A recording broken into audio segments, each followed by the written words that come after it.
Don't be paying attention to your phone while you're driving. And I can't hear you.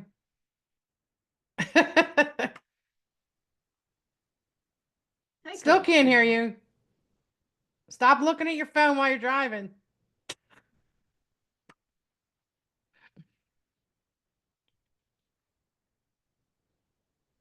We'll just look at your smiling face driving, facing forward. We'll look at the side of your face. I second that, Holly.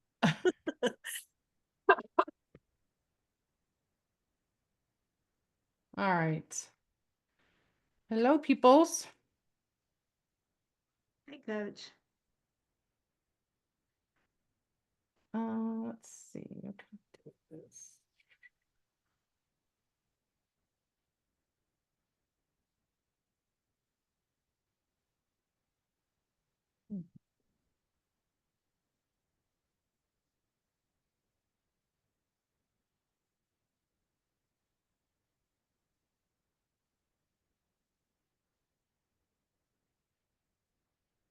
Hello, Valerie. Hey. I didn't know if I was muted.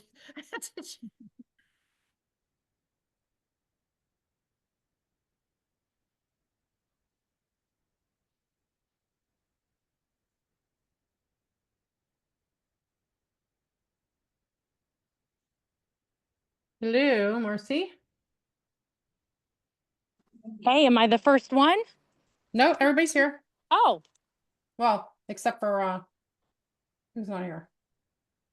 Patty and Georgie aren't here yet, but everybody else is here. yeah, I'm gonna log in through my laptop here in a minute too.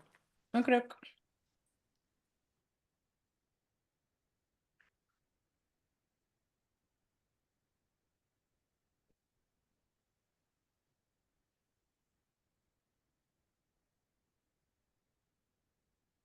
Oh, Lori's not here either. I'm sorry.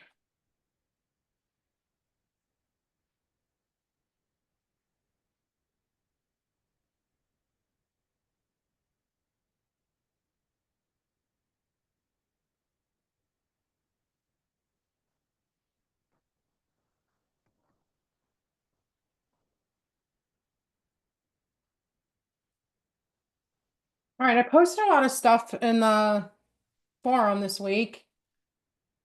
Uh, any questions about any of that? So, well, first of all, I'm going to change the schedules, of course. Um,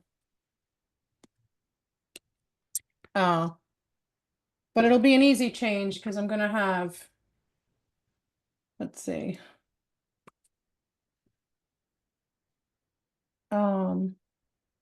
Here comes Lori. So we just need Patty and Georgie.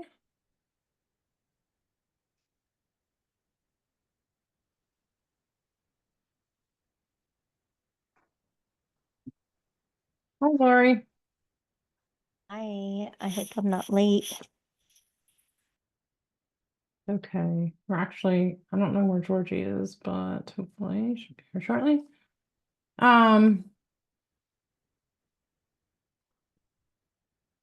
So Karen has dropped the course, so we're gonna change up the scheduling.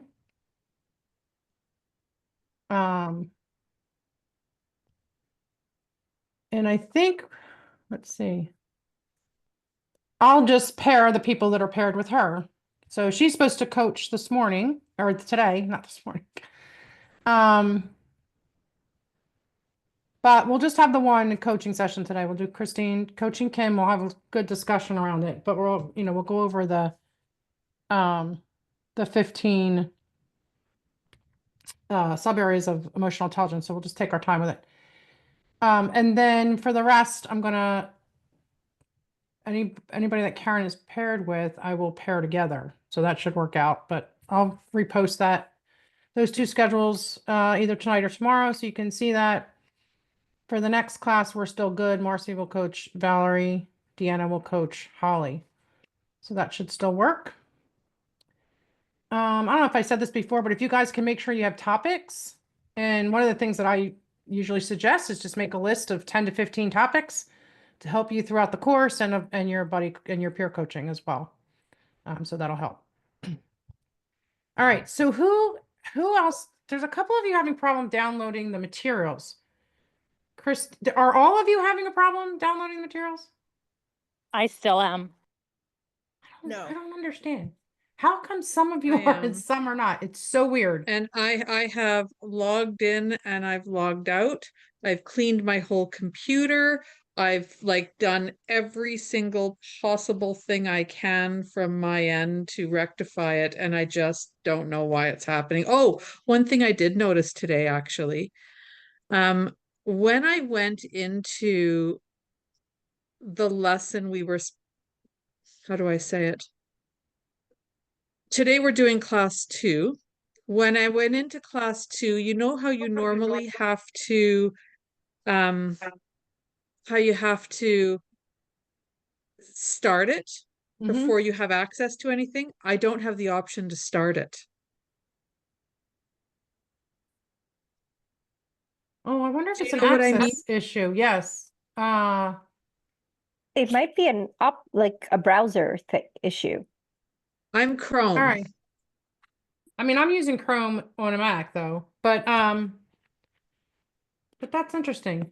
So those other people that are having trouble downloading, are you able to start the lesson? I'm able to start. I just can't download the documents. Okay. I've been, But I can download the documents from the homepage. Like On the anything, drive. yeah, it's just in the lesson I can't. me too. Okay. But in the homepage, I was able to download the chapter.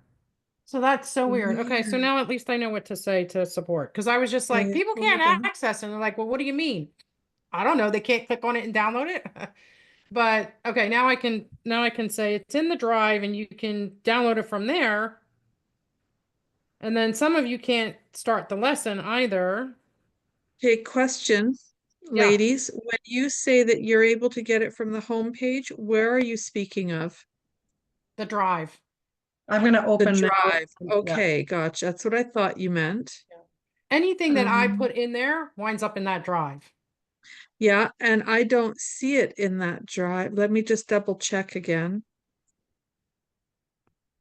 So I was I able, don't see it in the drive. Okay, good. Lori, what were you saying?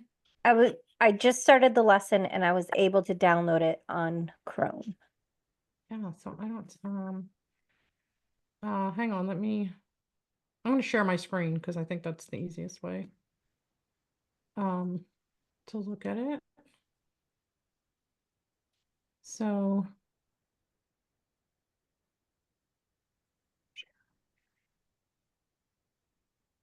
Christine, sorry, while she does that, when you go into UpCoach, do you see the first page where like at the top where it shows like courses and you see the level Mhm. 2 pilot, and Yeah. then you scroll down and it says class recordings, and then all the way down Yep. it says drive. Yeah, When you see but I don't see any of that. I don't see chapter 2, chapter 3, chapter 1 in the drive. I don't see any of that. so the drive, you have the purple thing that says drive, but then Yeah. nothing underneath it. Well, there's lots of stuff under it. Just Oh. nothing that I could download that's a PDF. There's no chapter 1, there's no chapter 2. What's the last date that you have on your drive? That's Mine's underneath the 8. document? Yeah, Hold on, let me just flip over back to my drive here. mine says March. February 20th, I'm looking at. That's Okay. it, February 20th. So It's some, everything because- is February 20th, and there's nothing after that. so there's something with access for you, Christine, so I'm gonna have to check that. So you don't have any files in your drive from after February 20th, which means that's why you don't have the PCC markers and all that you asked me for, because that's all in there. So, So yeah, I was thinking like, what am I missing? Because I mean, it's not like I don't know how to use this. I had 0 problems in the with other course, I know. not one. It's just this one doesn't seem to be working for me, and so that's why I'm thinking I'm like, well, where's this and where's this? And I keep asking you, but that's now I guess Yeah. we've realized I'm not getting anything. Okay, I'm gonna figure that out. I'll just keep bugging you. I'll figure it out. I'll figure it out either tonight or tomorrow. Well, tomorrow, I guess, with support's help, but tonight if I can go in and see anything. Um and then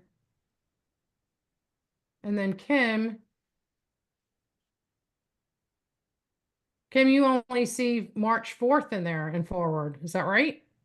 You don't see a March 20th?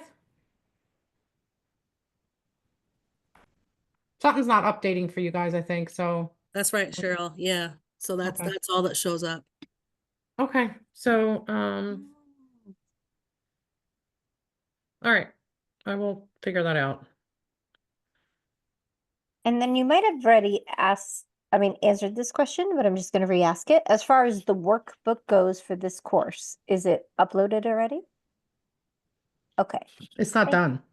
perfect. So right now you just have to take the homeworks that are in the lessons themselves and do that, or just wait for the workbook. They're not going to take you long anyway. Perfect. Okay. But the workbook will be done.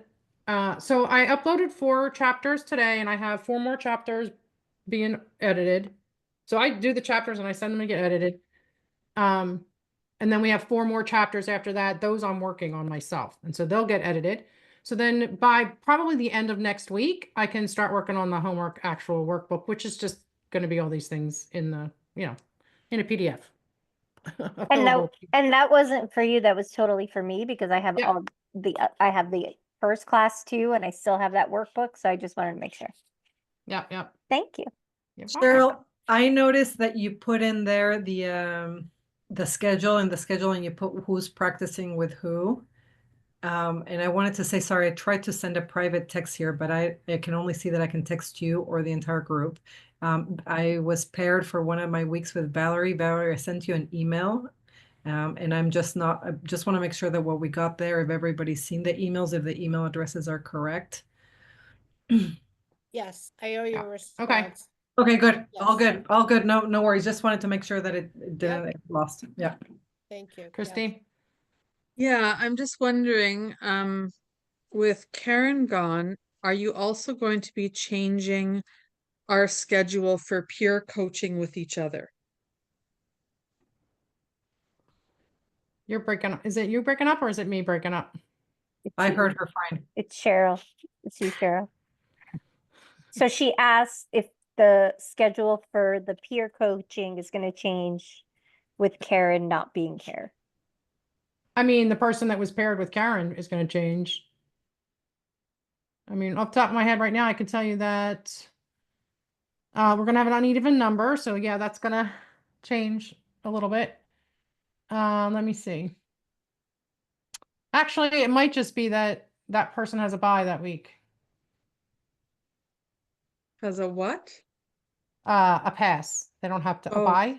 They don't have to, or Gotcha. they might have to do it with me.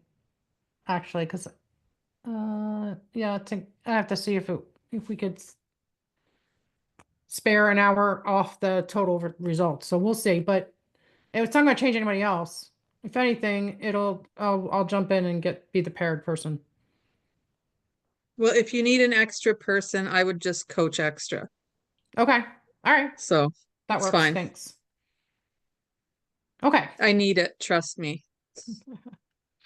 All righty. So can you just tell us again, you said the days that there's coaching, we don't have class? The days? No, there's a couple. So I'll share the schedule. Let's look at the schedule. She has the schedule and the announcements, Valerie. Yeah. So, but if we look at I'll just show this one here. So you can see where I say no class, that's when you have 2 peer coaching sessions. No class, 2 peer coaching sessions these weeks. But the other weeks there's a couple weeks that you have 1. Right, the week of March 20th, April 3rd, and then there's 2 the week of March 8th, and there's 2 the week of March 22nd, and then 2 the week of June 12th. And that's it. That's your peer coaching. And if our name is first, we're the coach, and if we're second, we're the coachee, is that? So for the peer coaching, you're both coaching. You're just gonna do a half hour you coach and half hour your peer coaches.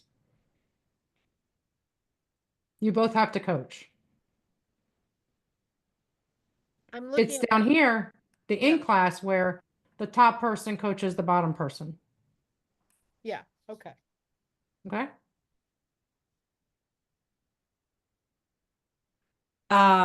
Cheryl, can I ask something about the weeks of May 8th, where you said in May 22, were there blackouts that we would have 2 practices there? May 8th, I'm going to be in a pretty intense conference workshop all week. I will not be able to do any sessions. This is So what that's, you have to contact your I two reached people out to and, them. sorry, Go ahead. you'll have to contact your two people and schedule for, a different time. So I see that, but I already contacted, oh, I see. So, because I see the 20th.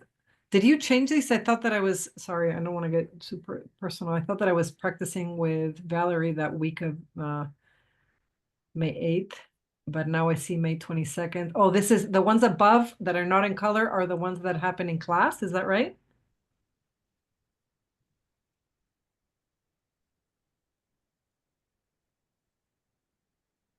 Oh, I thought it was the opposite. So Sorry. the ones that are in white are outside of class, and Okay. the colored ones are inside class. Got it. Okay, so my message should have gone to Christine, not to Valerie. Got it. I'll figure this out. Sorry. And Don't if worry, it's we're okay, all gonna coach each other, so if the dates are wrong or whatever, just schedule as much in advance as you can. That Right. way, it's just something comes up or anything like that, it just makes it life a lot easier. Yep. So and what Cheryl was saying is the white box, when you have that call, Yeah. you're gonna coach for 30 minutes-ish, and then the person you're coaching is then gonna coach you. Got it.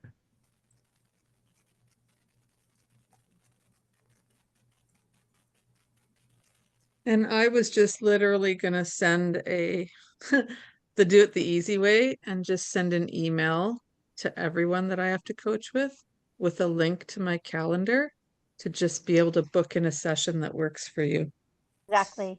And I think the size probably has it that we're all gonna be meeting up. But Yeah. that might not be the Mhm. truth. Yeah, I appreciate that, Christine. I thought of doing the same, but then I realized it might get tricky given that we have so many time zones and busy schedules, etc. So then I opted for the old school way, but we'll figure it out. Well, doesn't the calendar automatically adjust for Yes. the time zones? It does. Yeah, but It So, does. it does, but it doesn't mean that when you're available in your time zone, I will be available. Yeah, but if you're looking at her calendar, you can choose what's best yeah, for you on you'll, her yeah, you'll calendar. only see when I'm available, and I have any days that I'm unavailable already blocked out. Yeah. The only place that it does become tricky is if you move your time zone. I have had people have problems when they do that. So if you book like based on where both your time zones is fine, but then if somebody moves time zones, then it can become Mhm. problematic. Yes, right.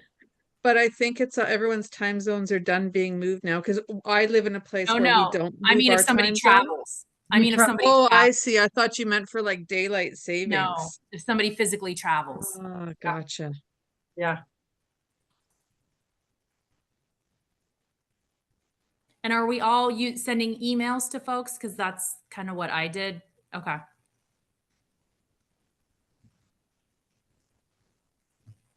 We lost the boss. Where'd she go? Seems to be struggling today. Yeah.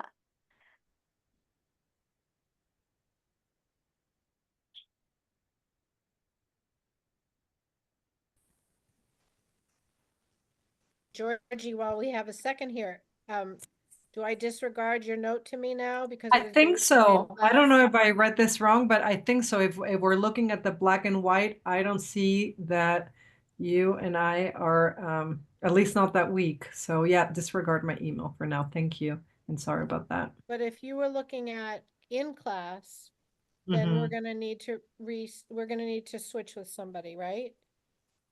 Or were we scheduled for some day in class? Well, I thought that's what you were I thought that's what you got mixed up, was the in class versus our out of class. That was one Uh, confusion. Ladies, hold on one second.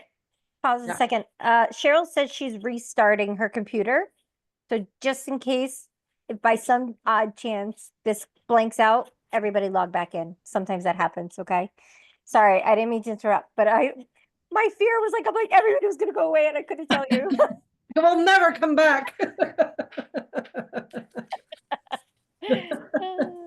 Night all. Valerie, my confusion was multiple. My first confusion was about which one is the in class and which one is outside of class. We got that clarified. Color is in class, black and white is practice outside.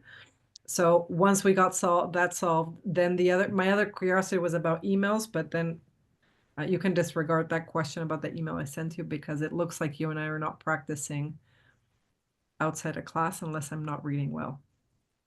Does that mean you're gonna make the class? Cause I know you were concerned you'd be away that week. Well, there is no class on May 8th, so that's the week I'm gone. And so there's no class that week. All right, so I'm very confused now, but I'll just look at your email and the dates and, well, you just follow up if you need me. Yeah. You don't respond because you and I are not practicing that week. I'm gonna send an email that week to Christine. So on the week of May 8th, Georgie and Valerie, you guys are paired up together. Yeah. So we try to have you have, so Oh, That's- right. that's gonna hold true. Okay. However, if say the week of May it doesn't work for you, you could schedule it the week before or the week after. It's gonna be Oh, on that's right. So then, yes. so it's on an honor That's what you system. said. Yes. Carry you're on, right. I will respond.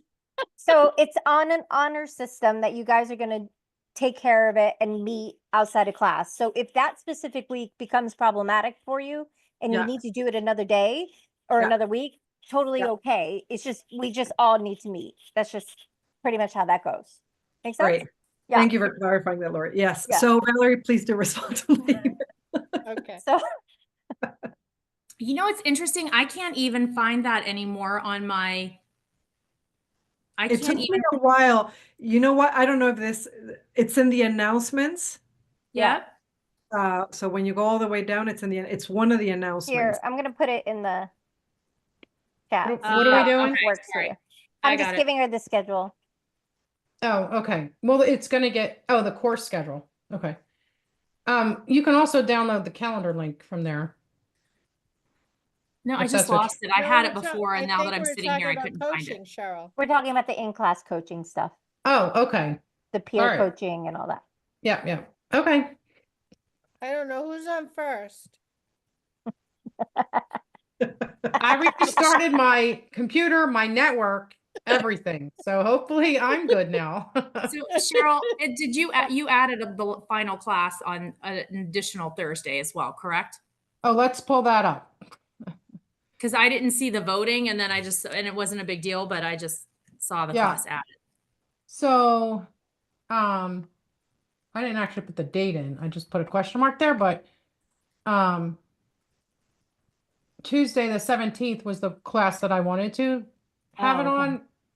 And there was only one person. It was Karen who couldn't do that date. So I'm not sure if anybody else had a problem with that. For what Everybody day? go with that? For what day? The Tuesday, June 17th. Yeah. Oh, I'm in July. Is that good? Yeah. Awesome. All right. That's our 12th class, or it's not number 11, but that's our additional class. Okay. So I will, again, I'm going to update these schedules when I do the new coaching anyway. So that'll be uploaded, tomorrow. Okay. You should go back, Cheryl, and listen to the recording while you weren't here because it was kind of humorous.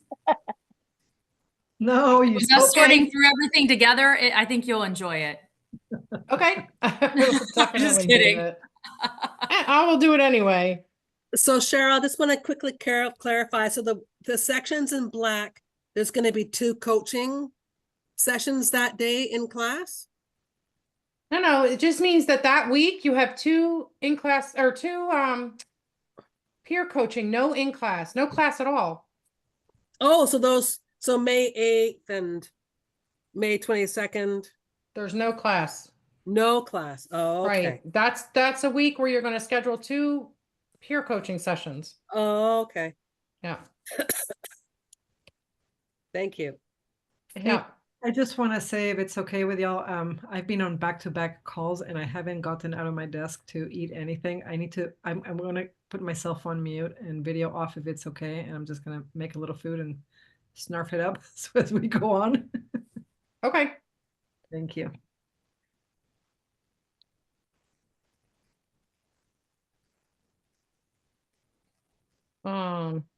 So does that mean, just really quick, so the week of like May 8th, I should see that I'm paired with 2 different people? Yeah, if you look at the schedule, you're paired with Christine Kim and Christine. on May 8th? Yeah, there's 2 May 8ths Ah, okay, that's okay. Thank and you. two May 22nds and 2 June 12ths. It'll be like Groundhog Day. Yes. I like that.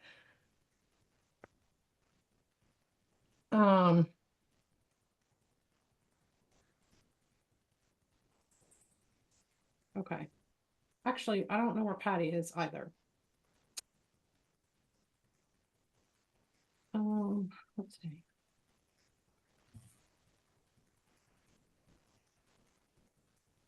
Okay.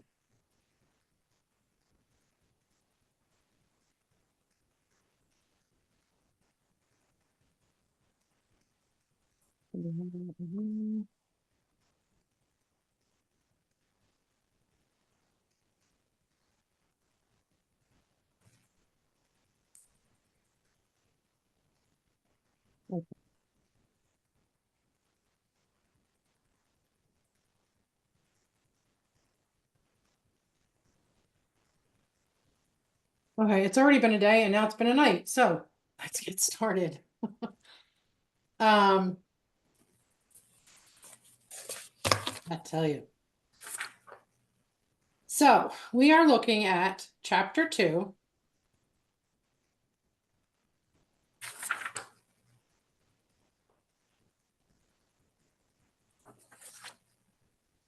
Oh, okay. Okay, so let's see.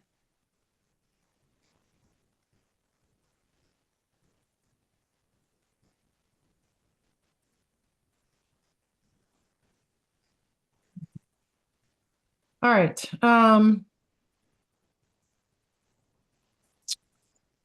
So let's look at the chapter. And I'm just going to share my screen just to because we have the wheel there I like to look at.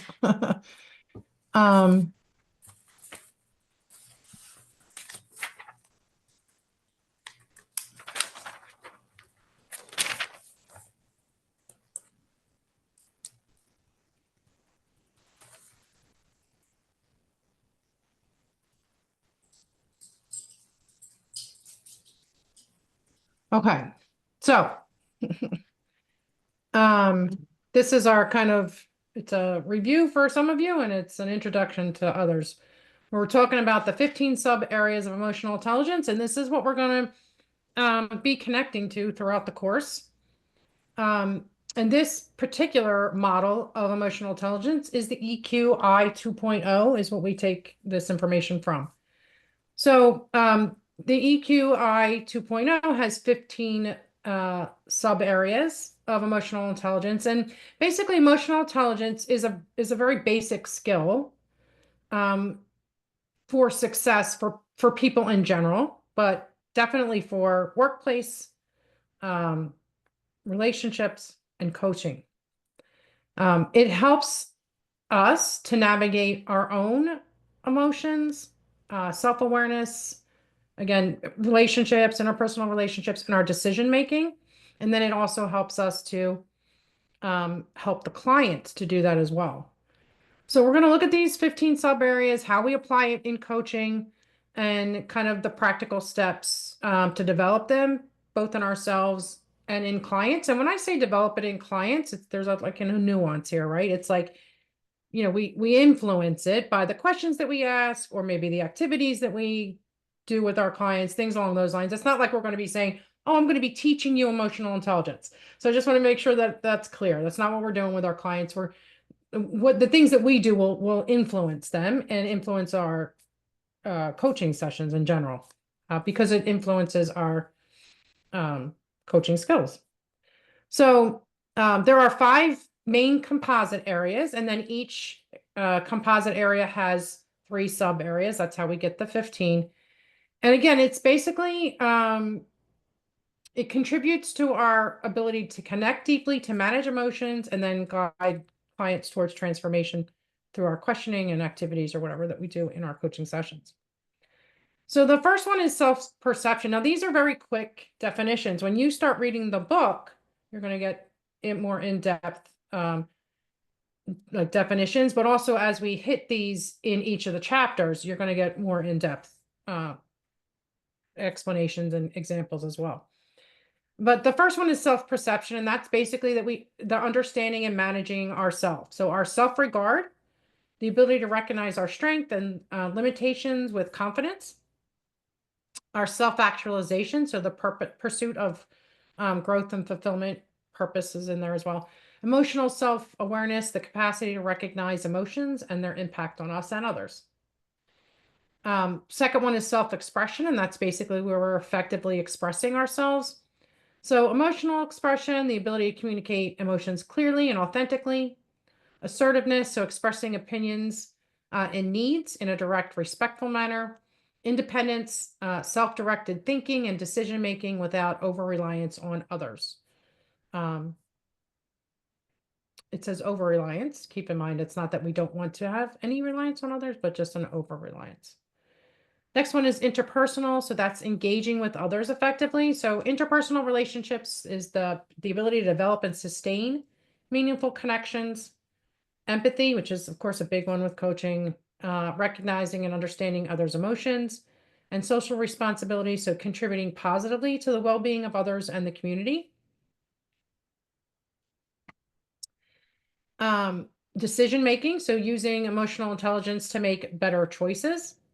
Reality testing, evaluating situations objectively and removing emotional distortions, distractions, that type of thing.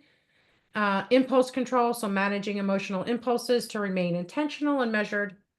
Problem solving, so resolving challenges by integrating emotions with logic.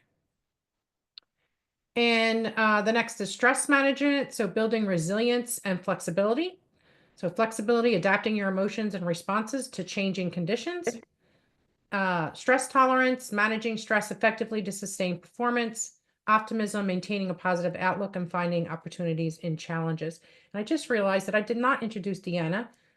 Deanna missed the first couple classes for family reason, but welcome Deanna to the Everyone, class. I'm Deanna. And we're happy to have you. Thank you. Happy to be here. I appreciate your giving me that leeway there to get my mother's things all straightened out. Yeah, of course.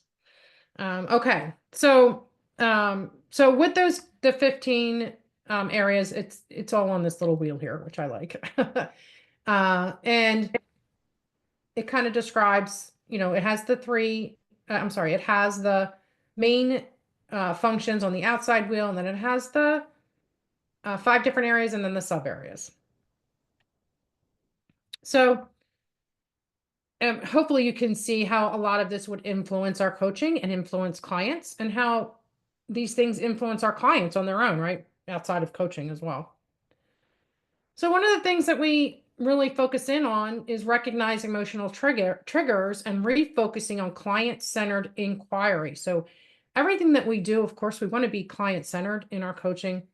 And when we are able to recognize emotional triggers in clients, and I reference clients, but this is in your life as well. This is in relationships, work, whatever it is, right? Just being able to recognize emotional triggers. But for us in coaching, it's just such a huge thing. And it also is important to recognize our own triggers. So while we're getting to know our clients' triggers, we have to have a really good idea of what our own triggers are. Because that will determine how we react to our clients in situations, that might come up in our coaching sessions.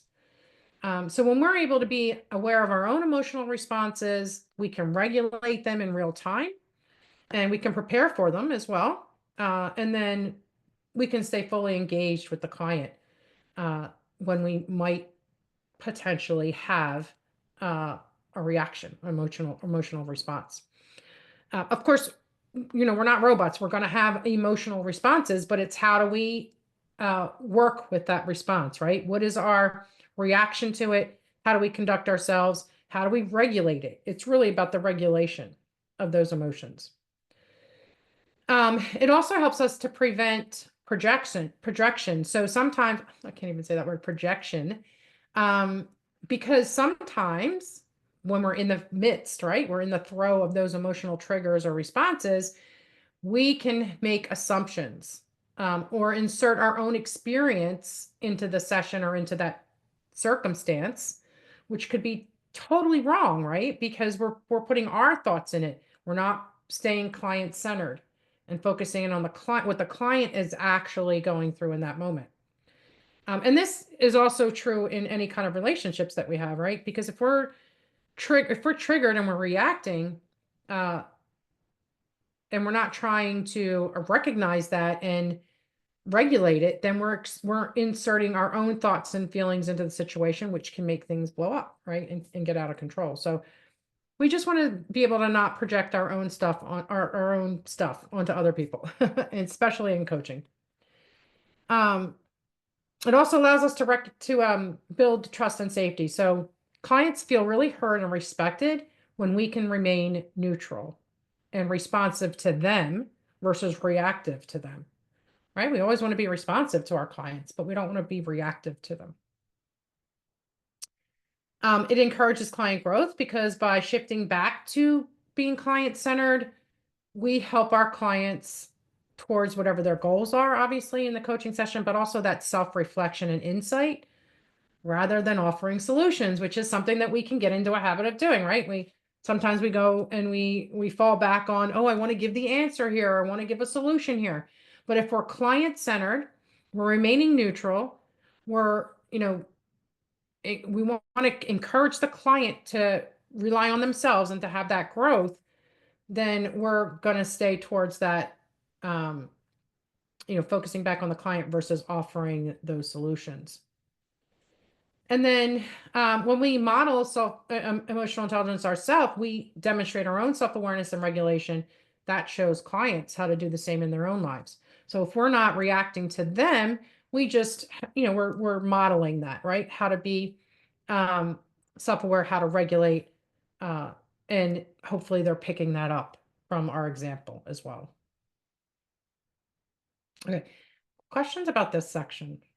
Because it's really about recognizing those triggers for ourselves. And they don't have to be like, we talk about triggers in well, I'll just say for like in recovery, we talk about triggers a lot, right? For Recovery Nation, which is my nonprofit for those that don't know. And we talk about triggers and it's this big thing like, oh, these triggers, and we have to work through these triggers so that you don't wind up falling back or, getting off the wagon or whatever the case is. But really, triggers can be very small and very nuanced, right? Where we don't even realize that they might be triggers. And so they're not always going to be these big glaring things. And so this is where our intuition comes into play, especially with clients, having a feeling of what might or might not be triggering the client or bothering the client in that moment, or ourselves. So that self-perception, that self-awareness is really important there. So we can pick up those things. So this is a lot of inside work, and we don't want to dismiss it as surface level because it's not really. Okay, so what are some of the things that we can do when we notice things in our coaching sessions and in ourselves and in our clients? So if we notice kind of frustration rising up when a client is kind of repeatedly, say, not taking actions, as an example. Like for instance, I have a client who, for the past maybe 2 months, has not followed through on their action steps. And so this feels frustrating to me, right? But if I'm going to show that frustration, then that's only going to make the situation worse and also comes across as judgment, right? And I don't want to be judgmental. So I have to recognize that I'm frustrated and know that that's a trigger. When people don't follow through on their work, it's a trigger for me. And so how do I resolve that without triggering the client, right? So instead of reacting, I want to follow some kind of a system, and this is the easiest system that I've come up with.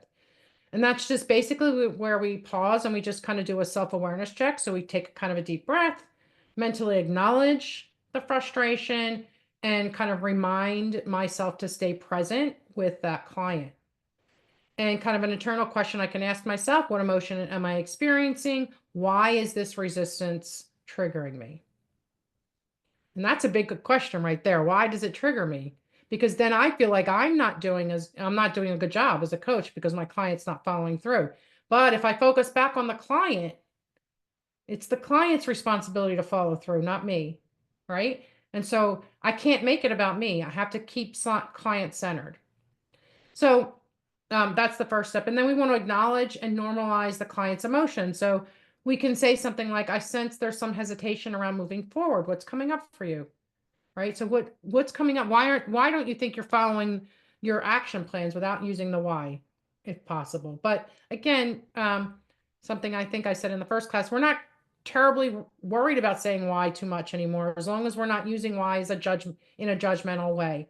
It used to be you never wanted to say why in a question, but now you can use the why question, but just make sure that it's worded appropriately, and that it comes across appropriately. But also it sounds like this is feeling overwhelming to you. Does that resonate?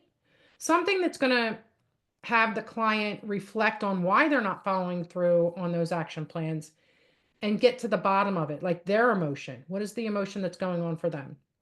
This helps the client feel heard and validated rather than pushed towards, oh, you didn't follow through on your action plan. What's going on there, right? Just, opening it up for a discussion. And then we can reframe and shift perspective. So if the client feels stuck, we can gently shift their focus. So what's one step that feels manageable right now, right? Or what support do you need to feel more confident in moving forward? So maybe these things are too big for the client. And they might not seem big to us, but if they're becoming overwhelmed, then it's too big of a step for them. And so we have to feel that out for them, right? And see what would be more manageable for them.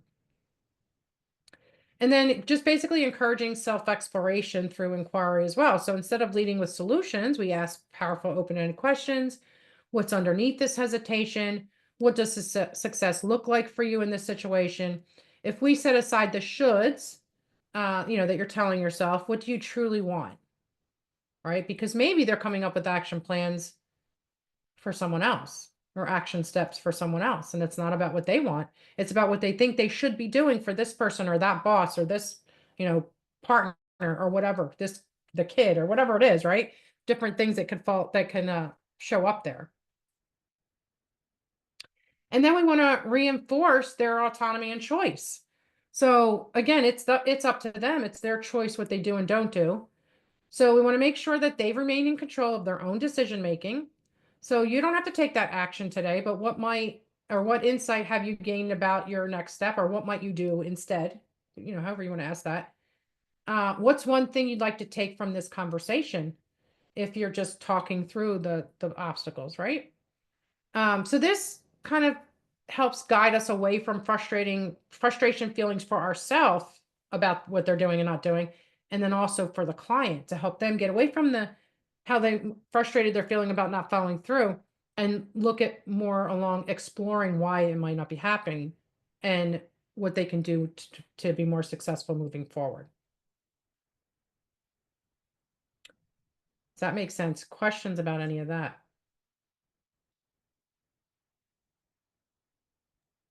Cheryl, when you said we don't have to worry as much about not saying why, are you talking about the difference between the ACC and PCC? Yes and no. So there used to be a time when the ICF was not very happy if we used why questions in the recordings. And so the schools followed suit by saying, don't use why questions. But now for ACC or PCC, they're not really focusing in on that anymore because they realize there's a way to ask why questions that are not judgmental. And that's how why questions sometimes come off as judgmental.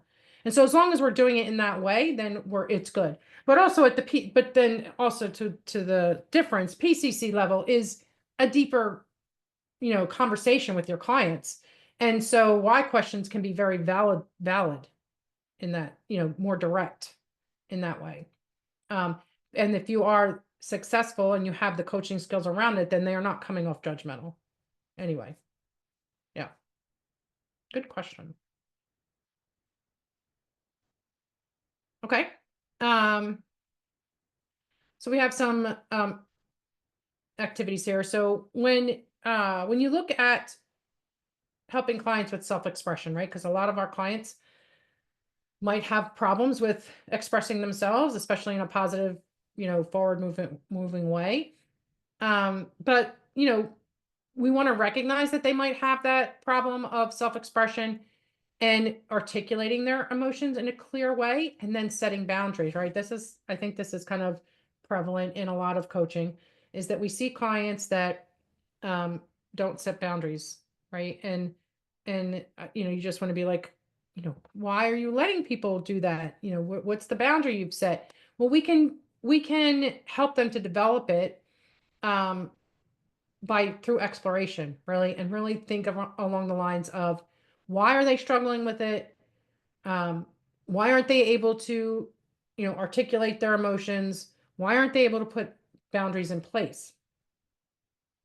And so sometimes it's just the awareness around the vocabulary. And this seems really basic, it's really basic, but it's also something that people skip over. Like they don't think along the lines of, well, maybe they just don't have the words to express it, right? Or maybe they need some help articulating what the correct words are for them. And so you can actually use a vocabulary exercise with your clients. And this example I give is a client expresses dissatisfaction at work, but struggles to pinpoint exactly why. And the coach wants to help them explore their emotions without leading them towards, a predefined answer, without leading the client. So we can introduce this exercise, something like, I noticed that it's difficult for you to articulate exactly what's bothering you. Would you be open to an exercise that might help bring more clarity? And then hopefully the client says yes. So again, we want to explore without imposing our own thoughts or beliefs. And so sometimes we only have a few words to describe how we feel, but emotions exist on a wide spectrum. I have a list of emotions. Would you be open to scanning it and seeing if any words resonate with your experience? And then you can, give some time for self-reflection. So giving the emotion list and then, saying something like, as you look through these, do any stand out, take your time. If more than one fits, that's okay too. So we're asking them to kind of look and just, of course, you've gotten the permission to use this exercise, and then they do that. This is also something that you could do as a field work, right? Something that if you both come to the conclusion that the client needs to have more of a vocabulary around their emotions or more understanding around emotions, you might say, I have this list that you could potentially go over and we could discuss on the next call if you'd like to. Would you like to make that one of your action items? So you could do it either way. But then once they've kind of gone through it and kind of maybe picked out some things, then you want to do the exploration piece. So if they kind of pick out multiple emotions, which most likely people will, you can say something like, what do these emotions tell you about what you feel and need right now? Which of these feels most present in this situation? What does this emotional signal, what does this emotion signal about your values or expectations? So again, just exploring whatever emotions the client has identified. And then, integrating that into our client conversations. So once they've identified the emotion, you can deepen the conversation. How does recognizing this emotion shift how you see this situation? You could potentially go to a closed-ended question. Does this shift anything for you? but I like the how does recognizing this emotion. You're making a little bit of an assumption that they have seen a shift, but I think that's a good thing. Now that you've named this, what feels important to address next? That's a pretty neutral one right there. So this method, and you can use this specifically how it's written out, or you can create your own based on it, or whatever works for you. But this allows you to keep the client in control of the emotional discovery, and also gives kind of the framework for you to explore without directing that outcome, right? Or leading the outcome.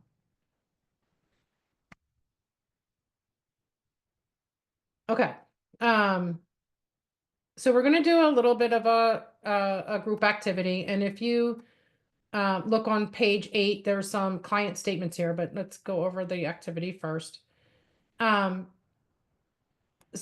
the objective is to, deepen your understanding of these 15 sub areas, strengthen your ability to recognize and describe EQ related behaviors, and start developing an eye for EQ patterns in coaching conversations.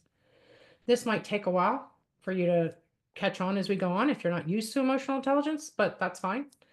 But basically, we're going to look at those statements, and you're going to match each client statement to the EQ sub area. And you're going to talk about or describe why it fits that category, and maybe identify possible coaching strategies to help the client navigate it. More like questions in this environment, because we're not going to go through a whole strategy, but and then you're going to share those insights. So what was kind of easy or difficult about identifying the sub areas? How did your own EQ strengths or gaps influence how you viewed the examples? If you've done that assessment, or if you've had an assessment done. If you have not done the assessment yet, that's probably something you want to get done before the next class. And just understand that we're not trying to label clients when we do these things. It's really just looking at potential patterns that can help the coaching become more effective. So these are those situations and or the examples. And what I'm going to do, if I can try this, because I didn't set it up ahead of time, is I'm going to send you out into breakout groups. So let me stop sharing and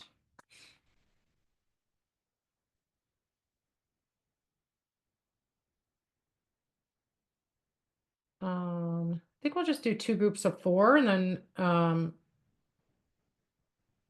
yeah. And I'll give you till 7:30, so whatever that is, 8 minutes. And then we can come back and discuss it. See if I can do this.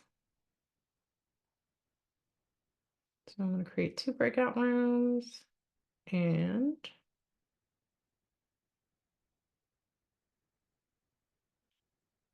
everybody understand what you're doing before I send you out? Yeah. Okay. All right. Goodbye. I'll see you in a few minutes.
Okay. So let's look at the first one.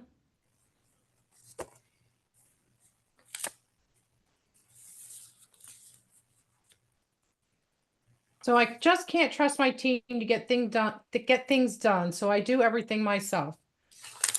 What sub area do we think that is? And let's have well, first, let's do this. Let me close that out. There we go. In my way. Spokesperson for the first group. How did the exercise go? Somebody volunteer. I can speak for our group. So one of the challenges is that one of the members, didn't have access to the worksheet, but I was able to find it and we were able to reference it. So it took us a little time to kind of get our bearings. But did you want us to, by team, answer? And Kim, did you want to answer or do you want me to, since you don't have the sheet? Okay. Did you want us to just go ahead, Cheryl, with the first one? Is that what you're asking? Yeah, go ahead. So I just can't trust my team to get things done, so I do everything myself. And we thought it might be a couple of things. It might fit into a couple of things. One was number 10, reality testing, evaluating situations objectively and removing emotional distortions. And the other was under stress management, number 13, flexibility, adapting emotions and responses to changing conditions. Okay. Now let me preface this by saying that all these emotional intelligence sub areas connect on some level, right? So those are valid, but I think the main one, we're looking kind of for the main one in this situation, and this would well, let me see the other group. Who wants to tell me what the other group came up with?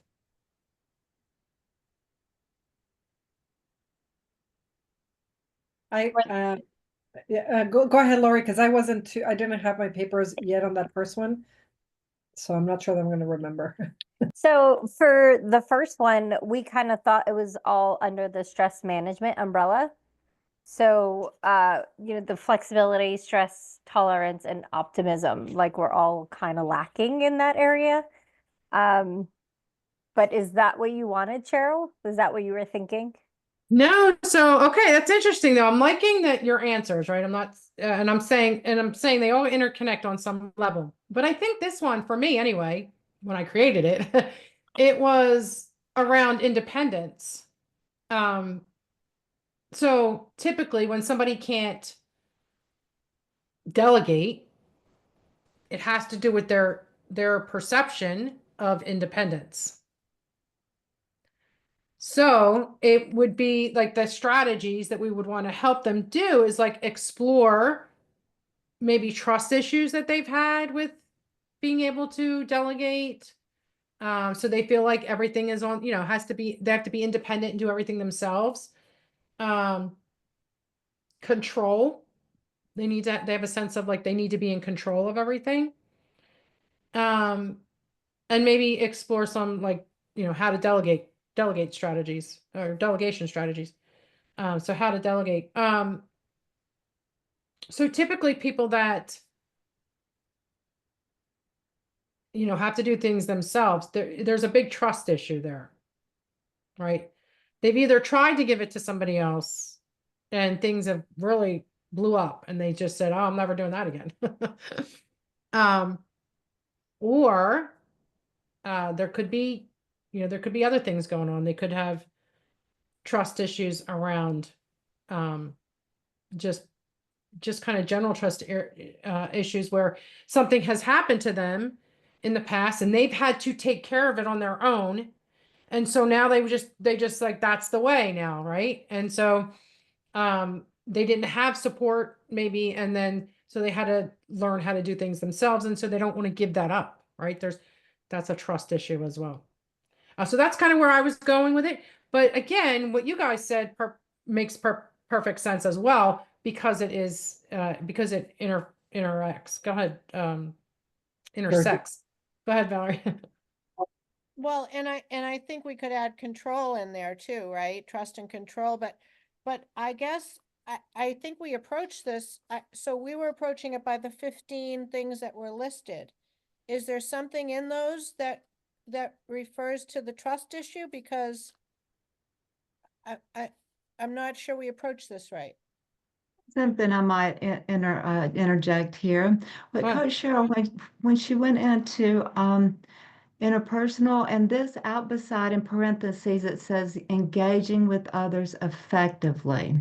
So as a whole, you know, this client was having to engage with someone else effectively. And I think that if I'm right, Coach Cheryl, then that's where, you know, you would zero in on that specific subtopic.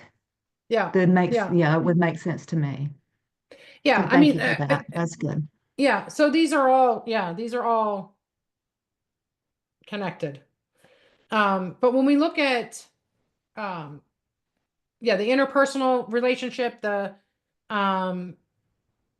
social responsibility, that independence comes under that interpersonal. The independence, okay, I should have used the interpersonal, but I was trying to give you like a different view of, but I'm going to go back to making sure that I use right from the chart to kind of see how these things can come up for us. Like so it's again, kind of the examples I gave, it's a trust issue, or it's a you know, I don't want to say this, so I make it connect to that interpersonal, where things can trigger how somebody reacts in that situation, and they feel like they have to be independent, and that they can't be interpersonal. So this is kind of that's kind of, I guess what I was looking at is it's kind of the opposite of where we want to be. We don't want to be these lone island, right? People where we do all the decision making ourselves and we do all the actions ourselves, when we can delegate, when we can get help. So when we look at that, we want to think along the lines of what is what can help the client become more you know, delegate and become more trustworthy of the team around them, the family around them, or whatever it is. So I'm going to connect the rest of these back to specifically on the wheel. But does that make sense? Coach, could you give us a coaching strategy for that one that we just did? Because we've identified the EQ sub area. So what would be a coaching strategy there for us? I wasn't able to go up and grab that. Well, so the strategy basically is helping them to identify how they can start to delegate, like a delegation strategy. This is something to work with them. So the strategy is to explore that with them. And, you know, something like, you know, doing everything yourself might be exhausting, or asking them what happens when you try to do everything yourself. Like, how does that make you feel? Right. So first you want to do the exploration, and then look at, okay, so how can we open that up? How can we, you know, what are some things we can put into place to help you delegate? Or maybe we're uncovering trust issues. So it's really, the strategy is to the exploration. It's to ask those open-ended questions that are going to help the client to figure it out, right? And we want to also challenge them with control thinking, right? Where they have to do everything themselves, where they have to be in control of everything. Challenge that thought process. And what would it feel like if they didn't have to be in control of everything, right? And how does being in control of everything make them feel? So let them see the contrast, right? That's a So a strategy.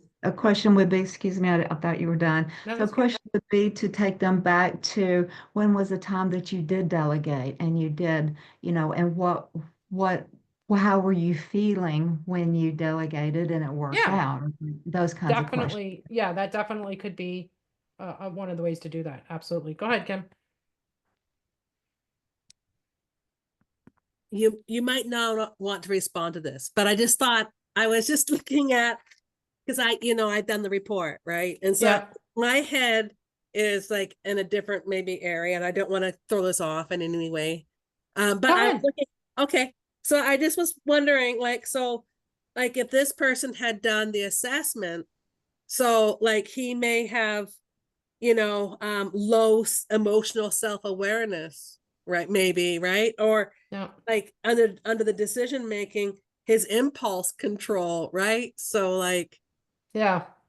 yeah, Yeah. That's definitely true. But I want to say in general, though, we're not usually, unless they are looking at improving their emotional intelligence or improving leadership, and we use emotional intelligence as a stated tool, you're not going to have that report. But No. it is good for you to be aware of what might Yeah. be going on and helps you to ask questions around that. Absolutely. Good. Thank you. Okay, second one. And we need to just kind of go through these quickly. Second one, I feel like I have no purpose in my career anymore. Which EQ sub area was that for you guys?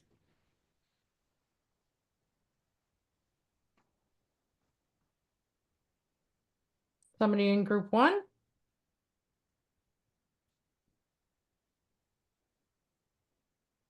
I think we were group one. You want to let somebody else go? Would that be like maybe self-regard, understanding and managing oneself, self-perception? I think that's a piece of it, but does somebody have something different? I would say self-perception, composite, the self-actualization, pursuit of That's it. meaning. Yeah, self-actualization under self-perception. So self-regard, again, connected to it. But I think the more targeted one would be the self-actualization, because they're not fulfilling goals or fulfilling what they feel like is the meaning for their life, right? Or their meaning for their job or whatever the situation is. So what are some, strategies that we can use with the person that, is having problem with self-actualization? And that's just helping them identify values, right? So you might use a value identifying exercise. You might, by the way, there's a ton online. You can download value sheets and, use those with clients. And also inside the Coaches Launch Lab, which you should all have access to right now, there are coaching activity sheets that you can download. And one of them is goals and values. So you can download that. So identifying values, passions, and then kind of working through what is the visioning part, like what is fulfillment of those goals and those values look like to them, right? So that's a good strategy there to help somebody start to work towards that self-actualization. The third one, I don't understand why my colleagues don't take my feedback seriously.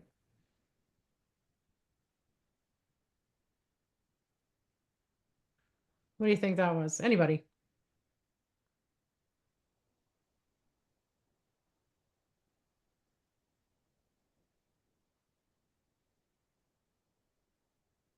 Did you not come up with one for this? Would that be, we never got to it, but I'm just Okay. thinking. So Yeah, I'm we're thinking, winging it now, Coach. Okay. I'm thinking self-regard, respecting one's self-confidence. It could be. But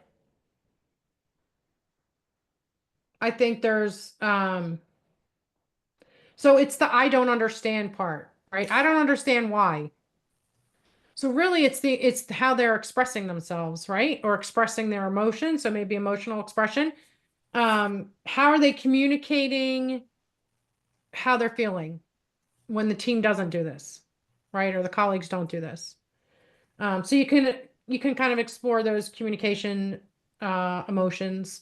You can explore tone, like when they do express frustration over something with somebody or their feedback or whatever, like how are they bringing it to their presentation, their tone, and then help them figure out how to kind of practice the assertive but clear messaging so that they can give the feedback and it is taken seriously. And if it's not, that they're able to then communicate and ask questions on why it's not being taken seriously. Like, so that's really emotional. That's an expression, emotional expression in there. which again, those other things do fall into. Okay, next one. I get overwhelmed whenever I have too many things to do at once. What do you think that one is? Stress management. Yeah, so stress management. And then what do you think the sub is on it?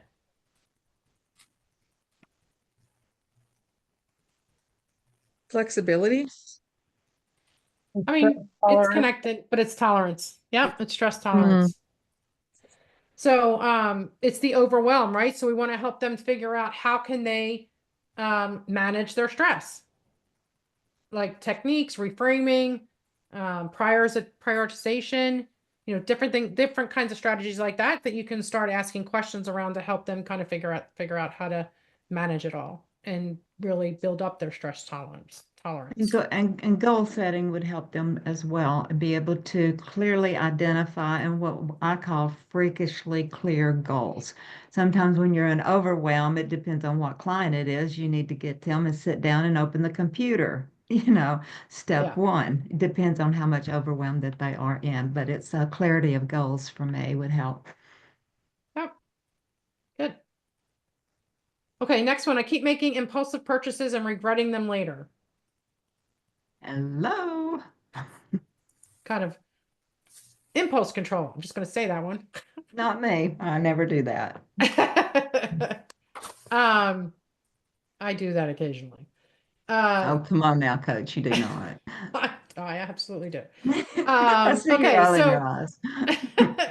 how can we help with impulse control? That's a good one. Impulse control is basically an impulse control problem, right? So I'm sorry, impulse purchase or impulsive action is an impulse control problem, right?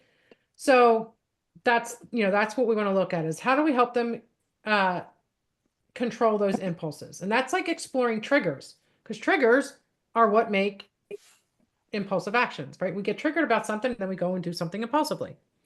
So helping them figure out what is triggering that impulsive action, right? That the thing that's kind of making them feel like I got to go do that. And then also the slowdown is a strategy. You help them to slow down the process. What happens when this trigger happens? What are you feeling there? What is your next thought? Like, what do? You want them to kind of go through that process, that step-by-step process, and then help them to slow it all down before they start making the reactions, right? So here's what triggers you. Here's what your first thought is once it's triggered. How can we change that thought? Or how can we give you a pause so that you don't take the action after you're having that thought, right? So it's like a slowdown process. That's a strategy there. Yeah, so explore triggers, introduce kind of pause techniques or slow down techniques. And then also if it's purchases that maybe we want to talk, ask some questions around financial awareness strategies, right? So if they're a person that's saying, I'm spending a whole lot of money and it's going to start impacting us soon. Okay. What are the questions that you can ask around that? How's it going to start impacting you? What are the negative results of that or negative consequences of that? How can we make you more aware before you actually pull the trigger, right? Cheryl, Yeah. one of the questions that I would always ask is, what hole are you trying to fill with that purchase? That's a good question. Yeah, because I think sometimes the impulse control is from having some void in our life and wanting to fill it with something quick and fast instead of like we're talking about doing the work to figure it all out. Yeah. At least that's where my impulse control issues come from. I totally know that. So I've just like started asking myself, what am I trying to fill? Girl. Yeah. Good. Yeah, I love that question. Good question. Good. And I think it'll bring good awareness. Okay, next one. I know I need to have a difficult conversation, but I keep avoiding it. What did you think that was?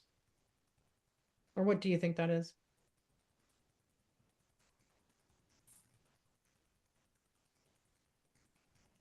Would it be Oh, boy. self-expression, composite, emotional expression? It could be. I think it has a lot to do with assertiveness, right? I mean,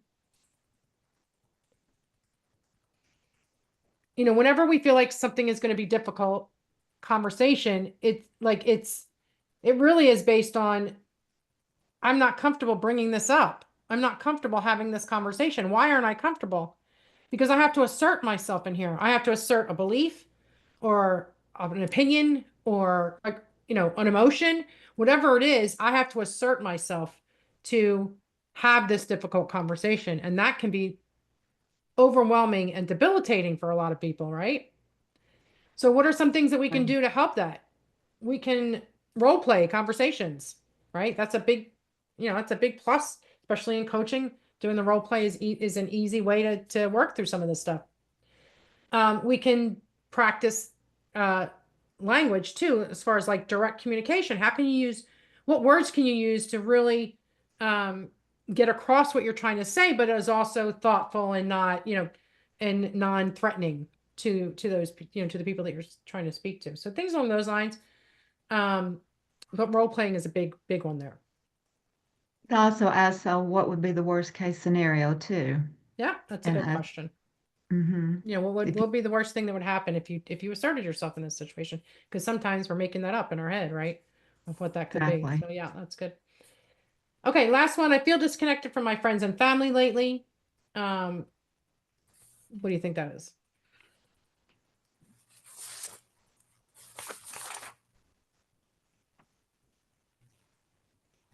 I feel disconnected from my friends and family lately. Looking. Interpersonal relationships. Yes. So that's interpersonal relationships. And some things that we can do to help there are like it could be communication, right? So maybe helping them learn new communication skills. But also like looking at what are the challenges that they have with connecting with those people. So did something happen? Are they not sharing, or maybe they're not sharing what's going on with them, so family members aren't sharing back, or whatever. Like that's a question, exploratory strategy there, is like asking them good questions. And then once you help the client get clarity on that, then you can jump into ways to re-engage and build trust again within those family members, right? So first it's helping them identify, kind of uncover the challenges and barriers that they're having, and what maybe led up to it.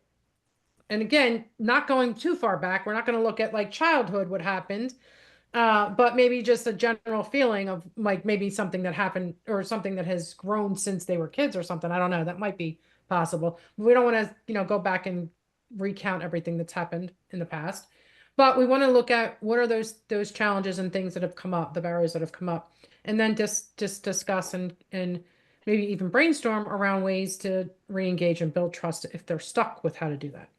All right. There's activities that you can use to help them build that up. Okay. So that was kind of the first dive into looking at situations and tying them to the sub areas, and then how you could potentially help the client get through them. And then understand also that, we're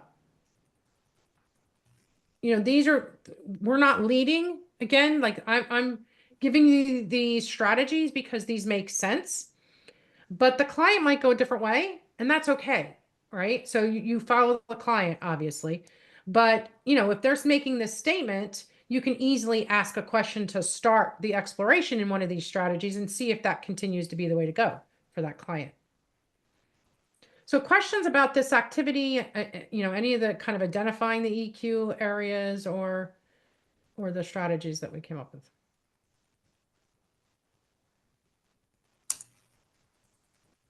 I really like this exercise. I did too. I'm glad you did. I feel like this exercise reveals to me how much I have to learn. Well, and hopefully this is the deeper dive, right? into how to connect these things.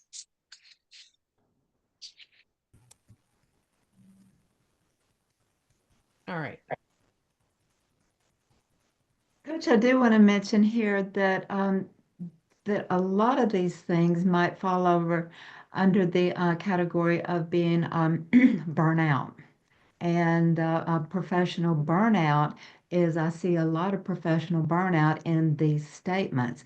And so neuroscience says it's not a mental disorder, it's not a condition, but it's a syndrome. And so professional burnout. So when we go and we look at that, then we look at these questions and we go, okay, and we could question to that as well. Yeah. It's really fascinating. Yeah, that's a good point. So burnout, but it could be other things too. It's not just going to be like burnout and exactly what they say, right? I'm giving you, I created the example, and so it's coming from my thought process of what this, the take on it is. But yeah, these things can be a part of much bigger issues too, right? Or much prominent. ADHD, impulse Yeah. control, ADHD, and those kinds of things too Yeah. that we would look for and know in our clients, so we could question around those, syndromes and symptoms as well. Yep. Good. Okay. Any other questions, comments about this chapter before we go to our coaching? Fun chapter. All right, awesome. So we have, let's see.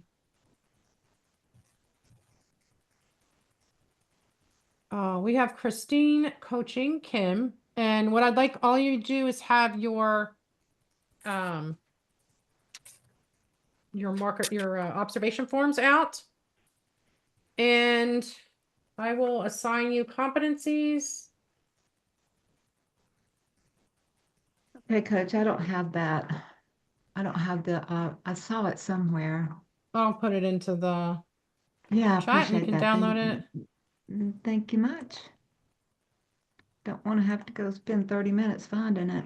No, it's Jill, is this something we need to take notes just for today, or is this any part of homework or assignment of filling this in later on? you'll do that. You'll just observe this during the in-class coaching sessions, and we'll have a discussion afterwards, and I'll call on you to share your observation. You're not going to turn it in or anything. Okay. Okay, so this is going to be.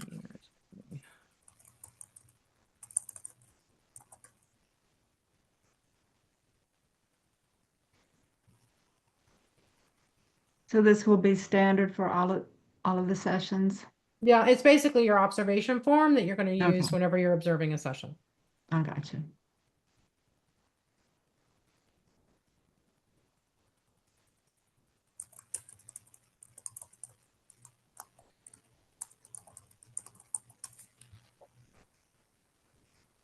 Okay, that's Okay, the I got form. it. Okay, Yes, so I'm just going to do the competency. So let's have, I'll go backwards. Marcy, let's do 3 for you.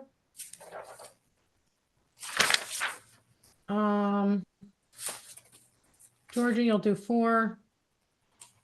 Christine's coaching. Kim. Lori, you'll do 5, and Holly, you'll do 6. What is everybody? 6 again? You would ask that. Are you able to do that while you're driving? I can listen. I can do my best. That's why, yeah. If you can just read it, it's 6. I can't remember what 6 is. It's not action plans. It's the one before, right? Yeah, well, where's my sheet? Actively It's saying listening. that. Actively listening. Yeah, it's actively listening, but I want to read the. Let's see. Where did my sheet go? Must have closed Here, it. I'll say it for you. Dang it. That's it. Okay, yeah. So 6 listens actively or actively listens. So custom language, explores words, explores emotions, energy shifts, perceptions, beliefs, and assumptions. Basically. Thank you. And I Yep. forgot what number I am. You're 5. Thank you. Yeah. remember, because I'm not going to remember. I'm just going to call on y'all. Did I get everybody? Yes, right? Oh, Deanna, did I assign you one? Never say my name right, will ya? I'm sorry, Deanna. Deanna. I No, try I to say didn't. I Deanna, get but it. I always say Deanna. I know, we've only known each other for 15 years. Did I give you a competency? No, but that's okay. I'll just sit back and listen. No, you have 7. I'll take 7. Okay. All right. Okay. Christine, you're going to be coaching Kim, and you're going to have 30 minutes. It's 8:05, so 8:35. Okay. Everybody else can go off camera. You have the floor.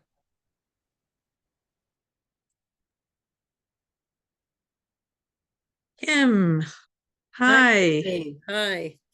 There you are. There you are. I wasn't able to see you for a minute. I was only Oh, able to see no. Cheryl.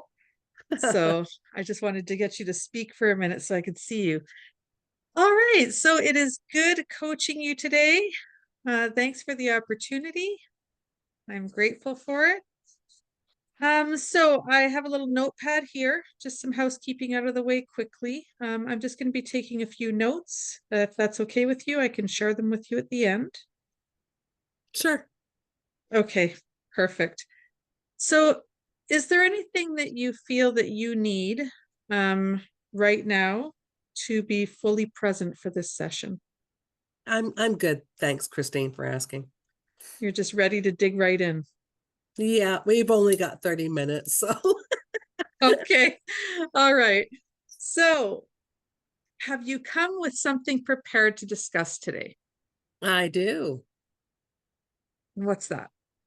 So yeah, I would like to I would like to have an idea of where to put my energies with my business.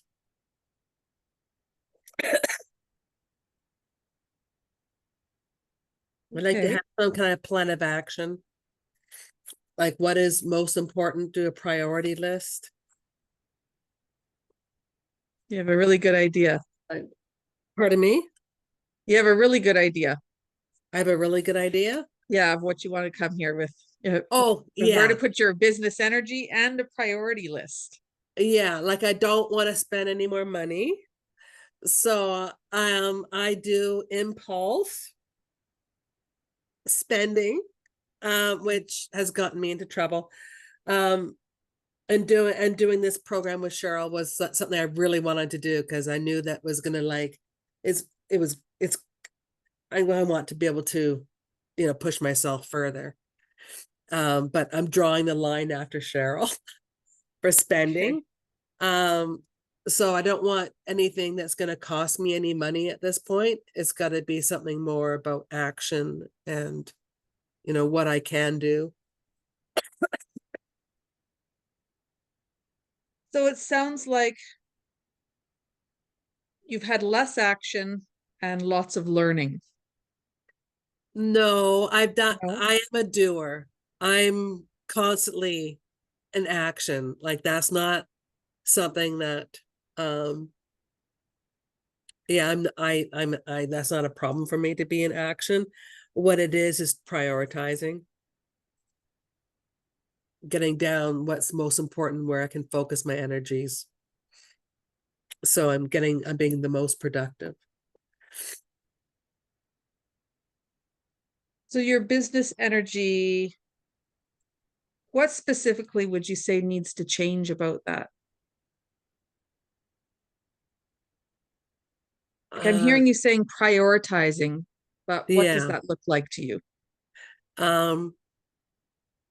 Yeah, just prioritizing, where I put my energy. So like I've got my web page, I've got my Facebook page, I've got there's all these other things that marketing, people which I haven't done a whole lot, like but it's like, well, do I, invest? Well, I don't want to spend any more money. So yeah, so like I'm even thinking about, cutting off my web page for a little while, so I don't know if I should be doing that, but and what would be the best use of my energy to get the most,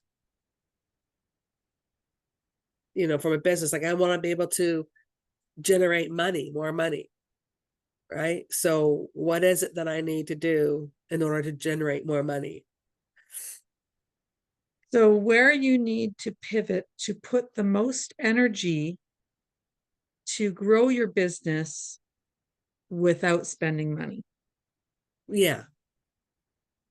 And to create money. Yeah. To generate that income that you're looking. Yeah. Okay. So where is your energy currently going?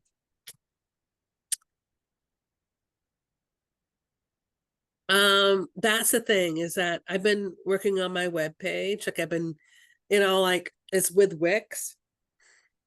I think Wix is a really great place to start a web page. But it's not generating any income for me. And so it's like, I'm wondering, okay, so should I be focusing on developing all this stuff for my web page? I got these packages and I got, starting the blog, and there's so much more I can do on this page, but that sounds all great, but what's it doing for me in the end? So like I'm watching, the traffic to my page, like, because Wix has a really good setup where, you can watch your activity, and so I do watch that. It fluctuates, but not enough for me to go, awesome, right? Like I don't get that, excitement.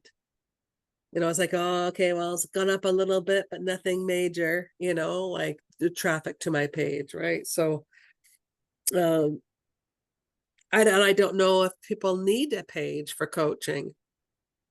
So maybe I can just do what I need with Facebook, because Facebook can offer quite a bit for free. I'm not paying anything for Facebook. Okay. When you have this shift in your business energy and your priority list, how is that going to impact you moving forward? So, okay. What was that first part of the question? When you have this shift in your business energy, okay, and this priority list you spoke of earlier, yeah, how is that going to impact you moving forward?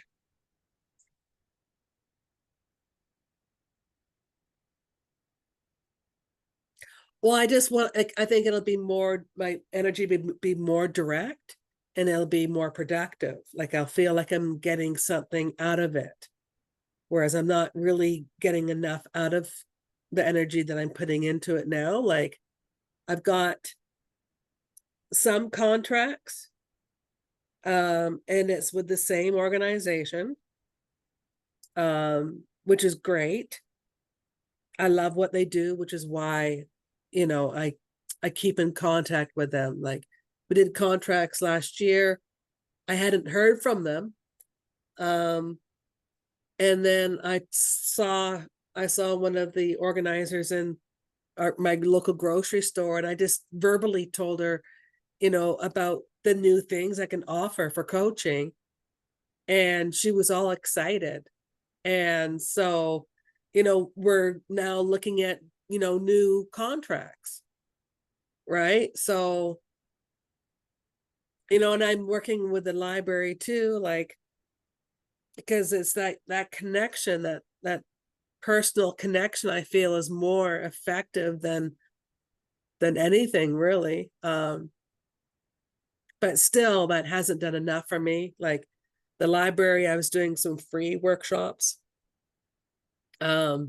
But now they're going to give me a little bit for doing them, because their services are all free for the community. And they do have a little bit of money that they can, put out for library programs, but it's not a lot. But I mean, for me, it's making those connections. These are marginalized people, like people of low income, and that's who I really want to reach. And I just, don't want to be low income too, right? So I've put all this money out there for my business. I've really invested a lot in my own personal development. And but yeah, it needs to stop for a little while, and I need to scale it back. Yeah, so like if I had if I really had like a good plan, I think it would make me feel a little bit clearer. I think it'd make me feel a little bit more confident, because I second guess myself sometimes. It's like, okay, am I doing the right thing? Like, what's going on? Like, so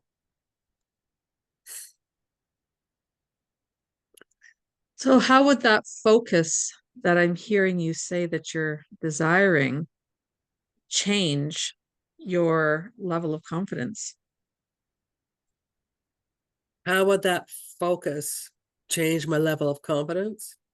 Mm-hmm.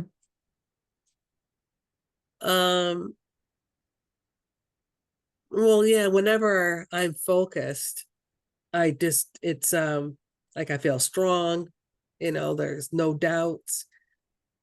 And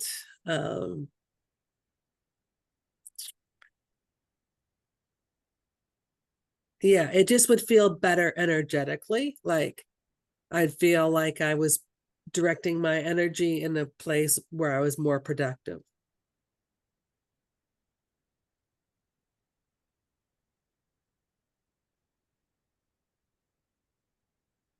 How would you like to go about starting this priority list? I'm not sure.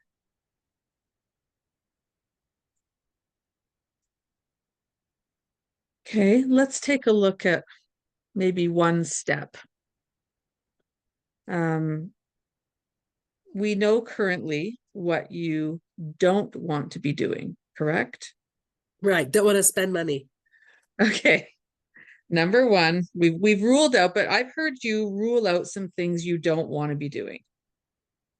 You're some things, I don't want to do this. I'm not sure if I want to do this. You're unsure about the web page. You don't want to be spending money, right? So there's some things you definitely don't want to be doing. So can you start with naming one thing that is optional or that you would like to do?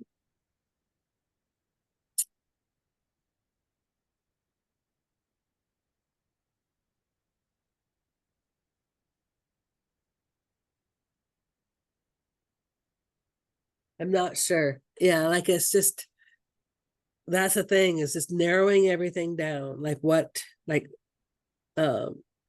because there's a lot of thoughts in my head about what directions I could be going. And that's the problem too. Like that's part of the problem, is that, do I focus on building up my self image? Like, do I create these professional portfolios to present to businesses? Or so that means I'd have to go out and get like a professional photo of myself, or get one done, have a friend take one of me, which I don't have to pay, right? But it's like, so I could go that route. Or do I do like some kind of, I don't know, some kind of free event? Or like, do I do an event where I present to a community group or something like that?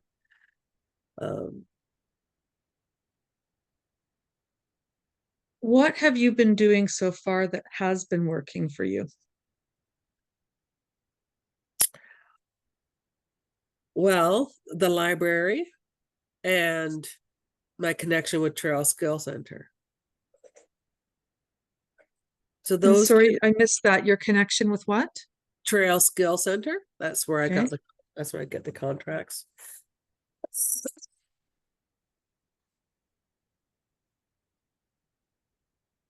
So I guess, you know, when, so like that's that personal face-to-face contact.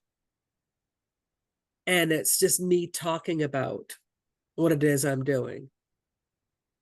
That's how I got both, that's how I made both those connections as personal, like face-to-face. How much of that personal connection and having it work do you think could have to do with your values?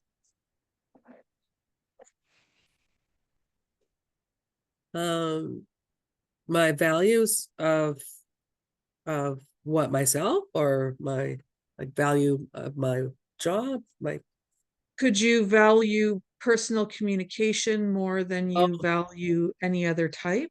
oh, I see what you're saying. Yeah, like I do value personal connection, like I value meaningful connection. Hmm. Okay. Yeah.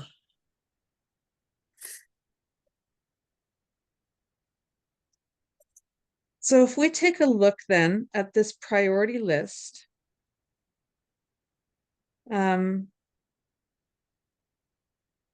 what are all the things that need to go on the priority list?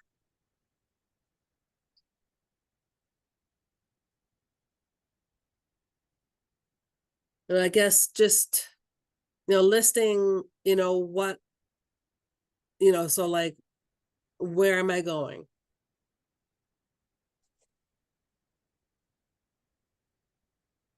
What are my next steps? Like, what are my next steps? Like, so like, if I know where I'm going, then I know which steps I'll be taking next. So the first thing on your priority list is, what's your first step that you need to take? Where am I going? Where are you going?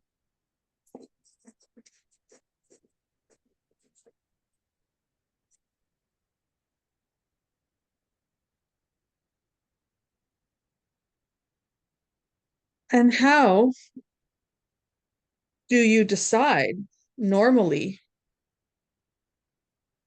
what your trajectory is going to be in life?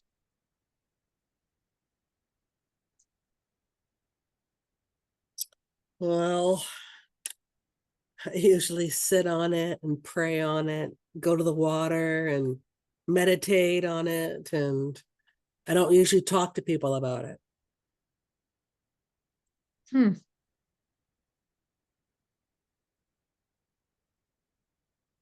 Interesting that you don't talk to people about it.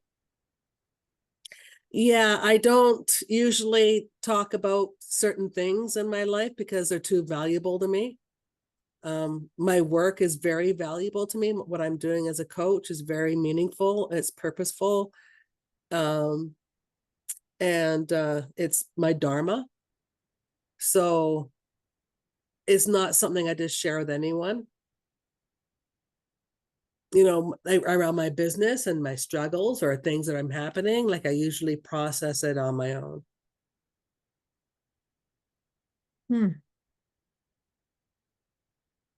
Would there be any fears that need to be addressed regarding that? No, No? no, no. I just had too many people. Like I value myself, like my own intuition and, how I feel. And so, this is just a situation I'm in right now. It's not something that happens all the time. It's just a period of my life that I'm struggling with. And it's a topic that I chose to talk to tonight about because it's a real life situation for me. So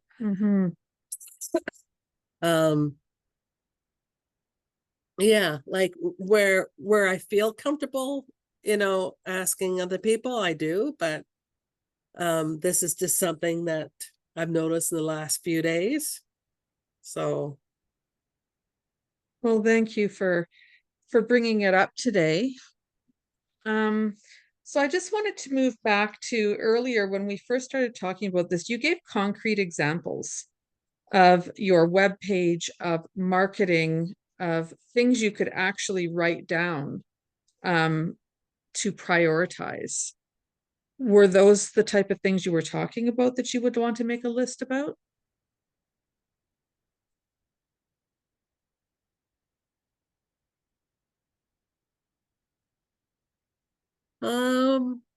Yeah, like, yeah, I could, yeah. So like marketing, like,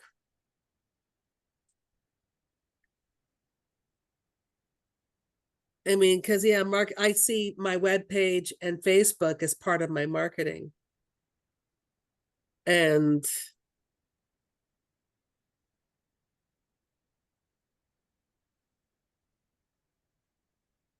I guess what I'm wondering is when you spoke about having this priority list, what would go on it? sorry, you glitched out there. Oh, sorry. I was saying when you spoke earlier about this priority list, what do you envision having on it? That's the problem, is it's a blank page for me. So if I can vision something, yeah, that's how I process things too. It's like, okay, what is it that I want, right? Okay, so word that again.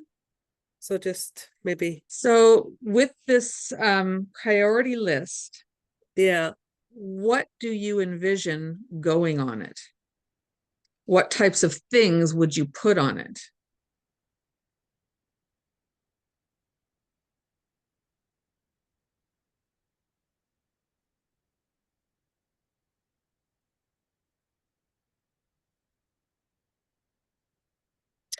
I guess when I envision it, what kinds of things would I put on it for the priority list?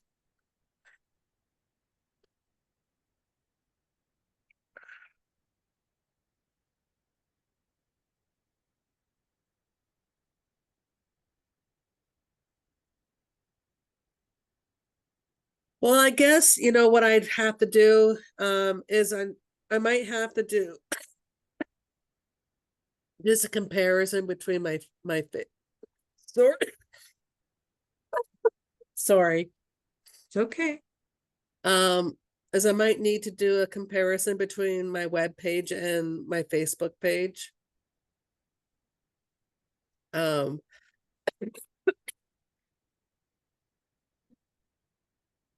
And oh, sorry. Do you need to get a drink? I'm okay, thank you. I've Okay. got my tea here.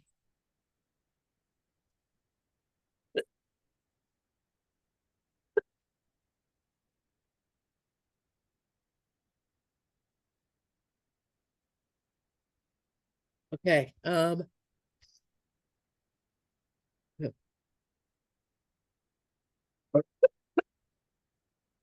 gonna grab some water, sorry. Okay.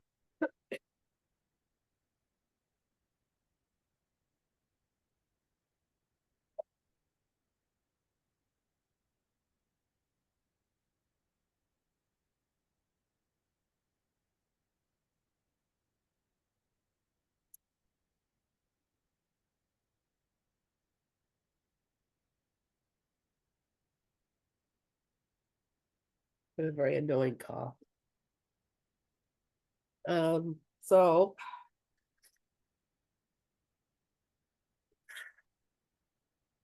what transpired with all this is because I've had to cut back on my finances, and I've had to really look at where my money is going and how productive these things are.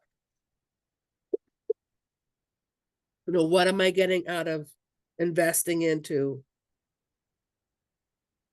whatever it is I'm doing? And so then I look at, me investing into the web page, and it is about it's about $400 annual.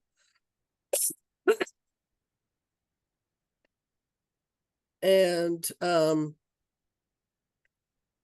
so I look at, what I'm getting out of it, which I don't feel like I'm getting a lot out of it. So I'm wondering if I should be keeping that, and if I could be, using the Facebook page more, right? So I'm hearing you say you wonder if you should be keeping that. yeah. What questions do you need to have answered to be able to make that type of a decision?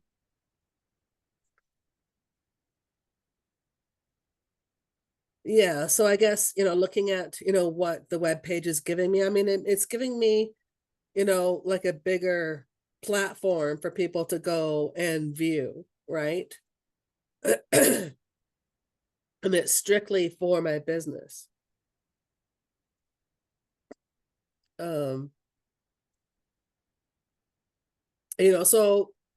I might need to do a little bit of research.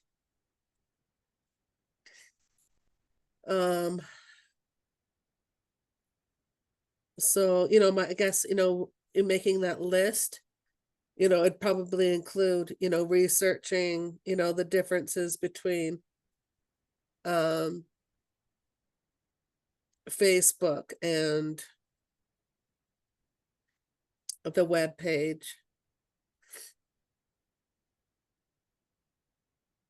to get an idea, if I should be investing in it more. And I've had a cold too, so my head is not exactly Okay. functioning at its fullest right now, but Well, we're nearing the end of our session, and taking stock of where we're at, you wanted to come in with a business, an energy shift, and a priority list as to what to do. I'm not really sure that we've met our brief today. Where's your thoughts regarding that?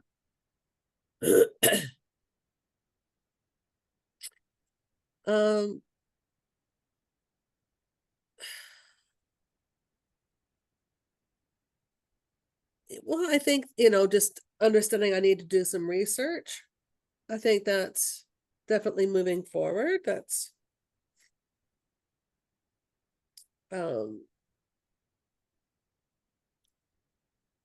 yeah, because I'm in a position of it's difficult to make a decision around this right now. So, which could have something to do with my cold, or it could have something to do with just needing some more reflection.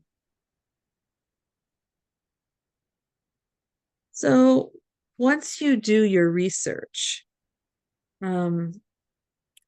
would you say then you'll be able to make an adequate decision? I think so. Yeah. Yeah, I think so. Yeah. Okay. So then would you say our plan ended up being you figuring out that you needed to do research? Yeah. Yeah. Okay. So when do you think you're going to be able to manage to do that research? I'd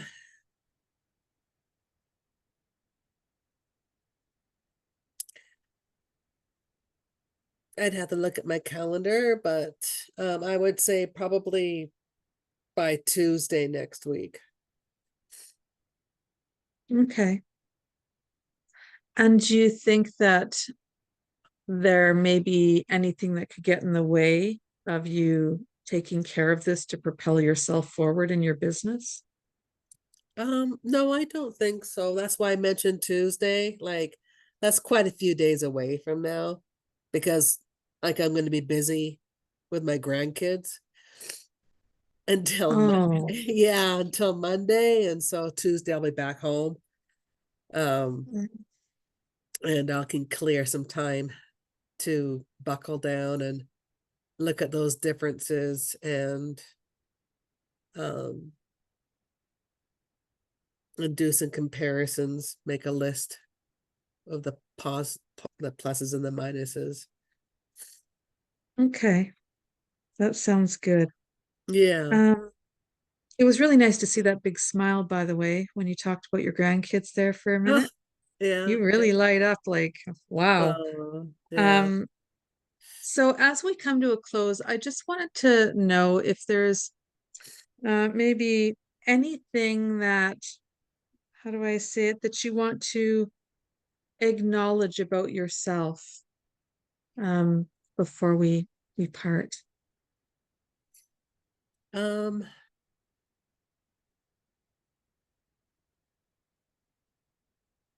Probably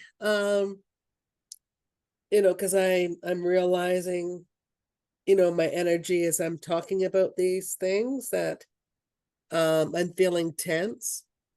And so, I know that when I'm feeling tense, it's usually because of my own self-judgment. And so I'm just going to go easy on myself and not put so much pressure on myself. Wow, that's a great observation. Yeah. Wonderful.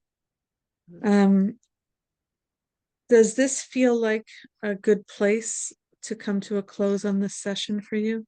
Yeah, it does, Christine. Thank you. Okay, thank you.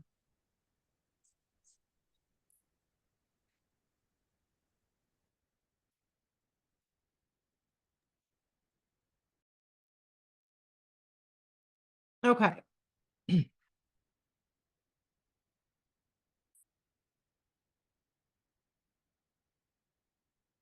All right, Christine, how do you feel about the session? I felt like it was really hard. Probably the hardest session I've ever had, actually, in my time I've ever coached. I think part of it's because I'm just really, really rusty. I haven't coached in a long time. I think part of it's just because I didn't know how to propel her forward. I just really felt like, yeah, it was just such a struggle for me. So I'm glad that that happened, because I remember one time, a long time ago, I had someone that I didn't know how to propel forward. It wasn't quite as extreme as this, but I remember thinking to myself, well, what would I do when someone says, well, I don't know, I'm not sure. And I thought, well, that's going to come up one day again. And I'm glad it came up now, when I can get everyone's ideas. But yeah, it was really, really a hard session for me. I felt very lost the whole time. Okay. All right. So I want to talk through this. So we might not get to that form, but everybody, keep that form or your notes. But okay, so I felt the struggle pretty early on from you. And yeah, I mean, when we're rusty, it's tough, to get back into the swing of things. But I think one of the things to recognize is, I always go back to this, and I know you're all going to probably roll your eyes, but I always go back to the coaching agreement. If you can spend extra time on that coaching agreement, that is going to make the rest of your conversation go so much smoother. And it's going to take stress off of you. And I felt the stress from not having a coaching agreement. And you did go back to it. It's not like you just left it, but I feel like if you would have stayed there in the beginning and did what you had to do, did the work there, that the rest would have flowed better and you would have had better ideas. And so the things that I was looking at and I would have suggested or would have done, is when you asked, what did you say? You said, have you come with something to talk about? And then she said yes, and you said, what is that? Start right from the beginning, first of all, being in your open question mode, right? Your curiosity. So instead of saying, have you come to a session, which is yes, have you come with a topic, which is a yes or no question, I think that and I believe this 100%, that already closes our mind a little bit, right? Because we presented a closed-ended question, and now that transfers into us in some way. I truly believe that. So instead, what do you want to focus on today, right? Ask that, whatever that open-ended question is that you would ask, or what's the topic that you'd like to talk about today? Something like that. That's the first thing. And then the outcome, Kim started to describe what she wanted when she talked about the topic. So there really wasn't that question of, what specifically can we walk away with, and how will we know that we have that? You came back to it later, and because she mentioned wanting to have a list. And then you kind of went a little bit exploring on that list, but I would have stayed there and said, okay, right? You asked this way later. What kind of list? What's the specific list that you want? Well, I don't know. Well, what's the purpose of the list?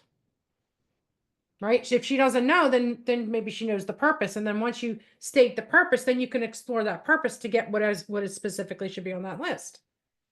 Right? So it's kind of like those, I don't want to say foundational, but foundational piece of peeling back the layers.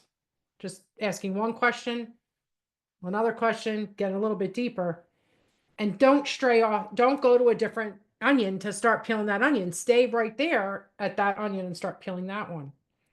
And I think it wouldn't have gotten you so lost, right? Because you would have followed kind of a projection of the way the conversation could go. And then and then maybe I think the outcome there, if you would have stayed there, would have been for her to figure out what needs to go on the list. And that would have been the outcome. Well, I need to figure out what goes on the list. That's now that's just my opinion. That may or may not have been true after you did the exploration, but to me, in my experience, that would have been the outcome. Well, I really need to, you know what? After all these questions, I'm thinking, I don't know what needs to go on this list. I really need to figure out what needs to go on the list. And that's what I want my outcome to be. And so then you have, okay, now you need to ask questions around how do we figure out what goes on that list? And you're not going back and forth. You're not, trying to figure out this part over here or that part over here. Now it's like, okay, what do I got to ask to help this person figure out what needs to go on this list?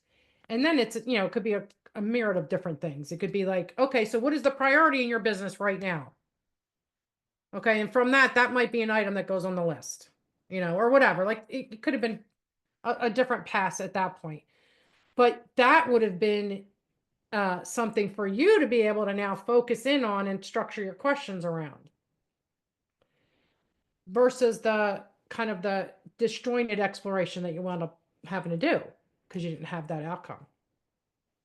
Right. And then once you had that, okay, so we have to determine what's on the list. Okay. What will it mean for you? Because now this could tell a lot too, right? What would it mean for you to figure out what needs to go on that list? Right? What does that do for you? Oh, well, I'm going to feel more confident about being successful in my business, or, using my time wisely and cost effectively and whatever, like, right? You would have some reasons there. All right. So now we know those things. So what is the most important thing, or what is the direction that we really need to focus in on? What is it that we need to address in order for you to have a list, to figure out what goes on that list? So now you're asking the client to come up with, okay, she said she wants a list, or she needs to figure out what's on the list. What does she need to do in order to figure that out? That's what you're asking, what that needs to address question. And that could be a whole bunch of things as well. But now you have a structure from those 4 questions. You now have a structure, and I've made assumptions, but you would have the real structure from her answers. And then I think that would have helped the rest of the conversation. What do you think about what I'm saying right there, Christine? I think it's brilliant. I really just, well, it was just so strange actually for me to feel so, um, I don't really know how to say it. I think it was the first time I've ever felt like, I don't really know what question to ask here. I don't know how to, you know what I mean? Like, I don't Yeah, know how to absolutely. propel this person forward, literally, just like you described, like just wandering around like Dory swimming in the ocean, just kind of looking around going, well, what do I do now?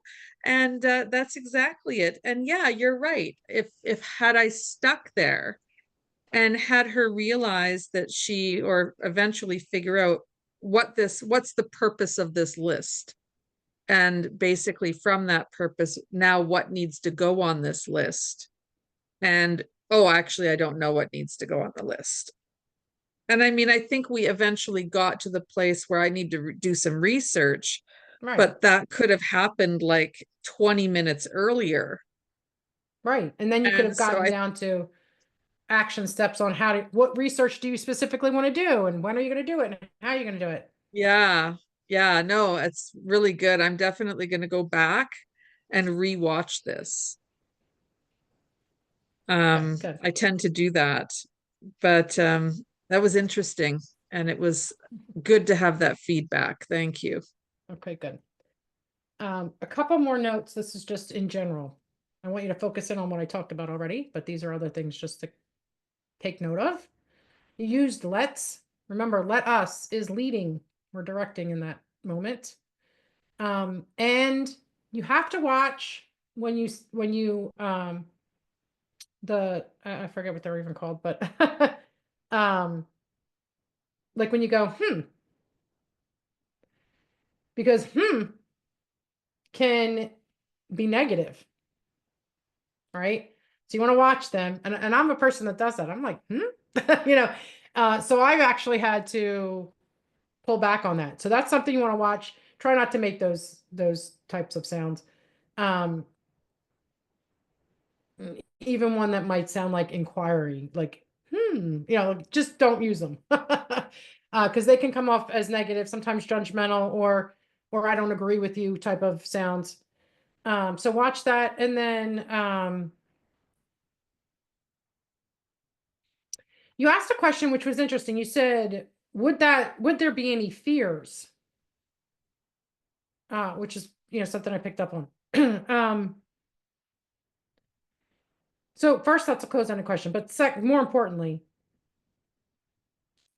in one way, it's introducing something, right? You're introducing fear. Where the better question, I think, would have been, what are your feelings around that? Or what feelings come up for you that make you stop, not do that, or whatever, again, phrasing it your language, but focus in on the feeling word versus naming the feeling. Let the client name the feeling. I think that's really important, especially with emotional intelligence, right? We want the client to name their own feelings as much as possible and bring up the awareness around it. So I'd watch that, watch us identifying something without the client have already either given us a clue or named it outright.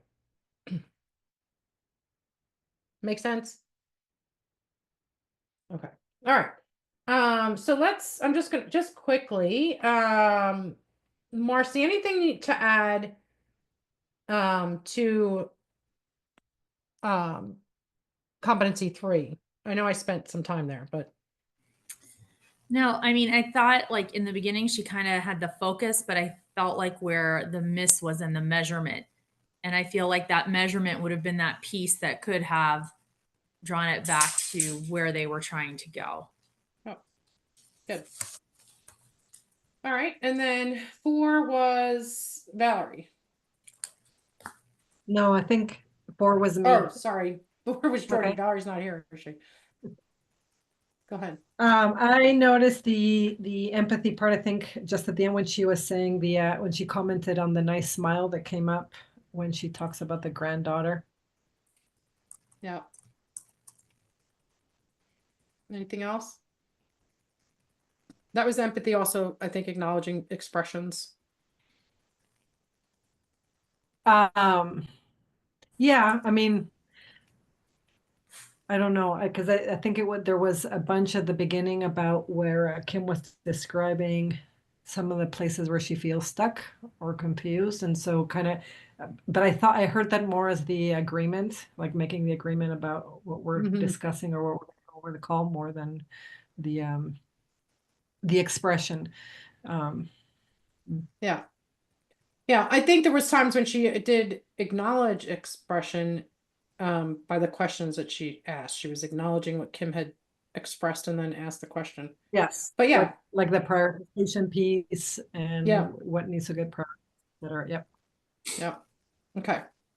All right, and then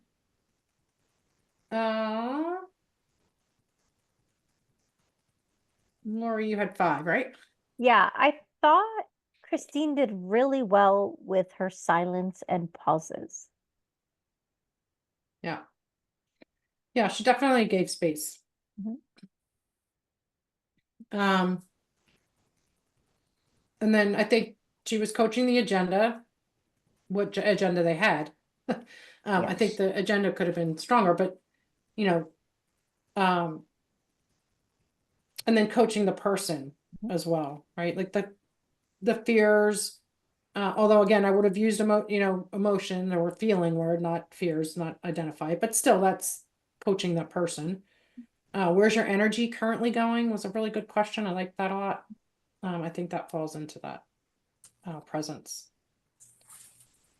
And then 6, Holly.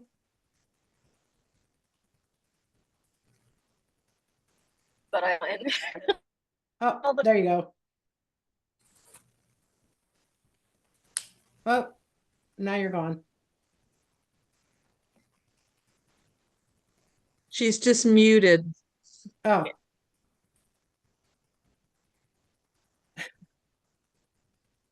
All right, you're unmuted. I'm unmuted. Yes, there you go. Okay. I had 2, but then I lost one in our deep discussion of coaching agreements. So the one that I'm remembering that wasn't the best of the ones, but the act of listening as far as acknowledging and the fact that Kim had stated like a lot of, and I want to say negative, and that's not how she did it, but she knew what not to put on the list. Mhm. And I thought bringing that to the attention of Kim was really good. Like for Kim to be aware of what she had already said. Yeah. Yep. Good.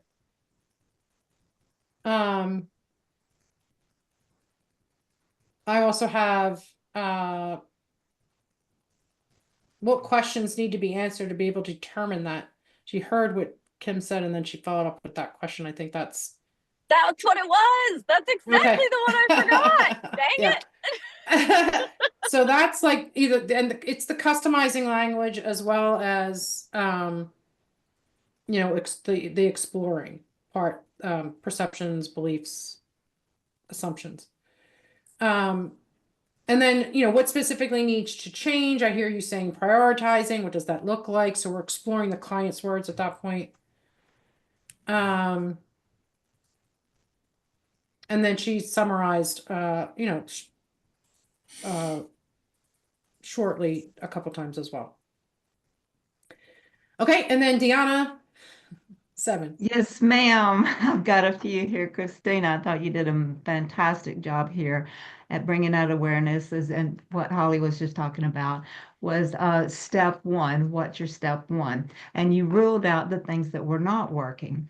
And for me, I don't know if we're allowed to do this in this class, but zero in on that one piece that was right at the beginning to generate more money. Okay. And find out okay, back to this is, she said, another one how would this focus change your level of confidence? And she said, oh, I'd be stronger. I've been no doubt, I'd have better energy. I'd be more productive. And so I thought that was a real breakthrough there for her to see, what that would mean. And then, let's see, And then again, step one, she ruled out, but she talked about the free event and present to the community. So she saw her energy, her juices there because the library was working and the Trained Skill Center was working. And so bringing that awareness up is maybe that, and bringing in the values, be able to the face-to-face, present the offer, present to community, present your offer, make bank. Okay, all right, good. So a couple things I had in here, like specific questions that you asked. I love the questions about the current situation for 7.1. So, where is your energy currently going? The perfect current question, right? And then, like expansion on the who and the what.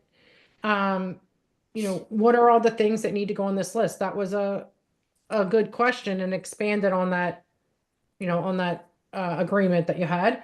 And then what questions need to be answered to be able to determine that? That was a good question. It was towards the end, but it was a good question. What do you envision going on it? What type of things would you go on would go on that list? So these are all under awareness. Now, Kim didn't have too much awareness around these things because, again, we needed to go back to the coaching agreement, but these were good, really good open-ended questions to help evoke awareness. I like the question, how do you decide normally what is the trajectory? I don't know if I would have used normally, but what typically I think would have been the better word, but that's just me. How do you decide normally what is the trajectory? Is a good question. And it's an expansion question, helps the client to expand on the who and the what of the current situation. So good there. And then 8, we had, you checked in on progress and then asked, what are your thoughts regarding that? Kind of new learning, once you do the research, what's the next step kind of question. Post-session activities, you help determine that the research was the next action. When would you be able to take the action? And that was, determined to be Tuesday. You didn't go too much into the barriers or, or accountability. So those are 2 things, of course, you want to make sure you tackle, but you were at the end of the session at that point, so you didn't have enough time, but things to think about. And then you partnered to close, asked Kim anything that she would like to acknowledge about herself. That's also exploring progress, I think, as well, like new learnings and progress. So I think that was it for the feedback. And I think, generally speaking, you did a lot of good things, and we just need to kind of, do that, have you focus in, like we already talked about. How do you feel with the feedback? I feel like you guys were significantly too generous with positive feedback. Stop it. No, I really think Girlfriend. that. And I just know how I felt, and I know Yeah. how I feel about that particular session. And I'm not as hard on myself as I used to be, so that's not really what it is. I guess I'm just used to what I would normally do in a session, which didn't feel like that at all. Right. So I think that everyone was very generous and very kind, and I really do appreciate the feedback, because that's how we grow as individuals. Yeah. So it's good. Absolutely. All right. Awesome. Thank you. Okay. Any questions about anything that we've covered tonight, about the session, about the feedback, anything like that?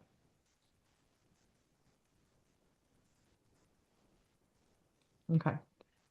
So, you for next week. Oh, so you have your first, you should be scheduling your first peer coaching session. So hopefully you guys are going to work on that. And then next week we will have Marcy coaching Valerie and Deanna coaching Holly.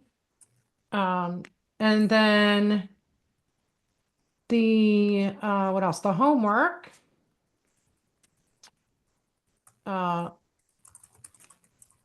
is in the lessons. If it would let me get in there, that'd be like really great. Oh, there we go. And I'm going to figure out the problem with get accessing things. But your homework is to choose one EQ sub area to strengthen in your coaching. Identify an action step to implement in your next session. So that's something that you really need to take that assessment if you have not already had one done. So the And assessment just so is you in, know, Cheryl, if you look on Amazon, you're almost gonna have to go to Barnes and Noble or somewhere if you want to get it with the code. It's not available anymore. oh, you're kidding. I thought Karen said she took it. Hang on. If you want the book with the code. Yeah, the book with the code. She said she got the book and the code. Yeah, she- it's showing right now. It's showing they don't have that.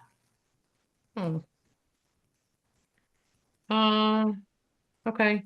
Well, I'll look for an alternative then. Barnes and Noble has it. Oh, they do. Okay. Yeah. Okay. I just thought I'd Um, save people some time.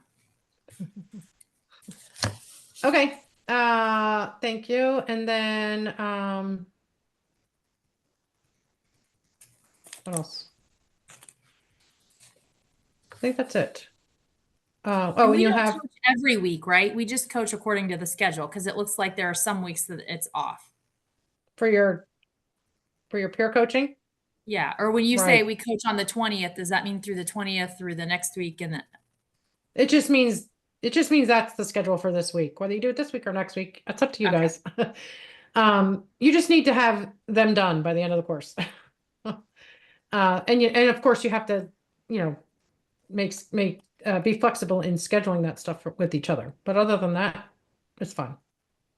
And when do we have to record them? You'll let us know when we need to start recording.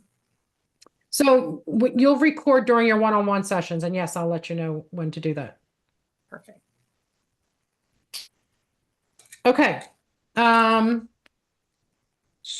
Any other questions? Me. Go ahead. Did you mean that we'll record during our one-on-one sessions we have outside of class? We have to record every one of those? No, that's just for the one-on-one coaching sessions that we have, or mentoring sessions.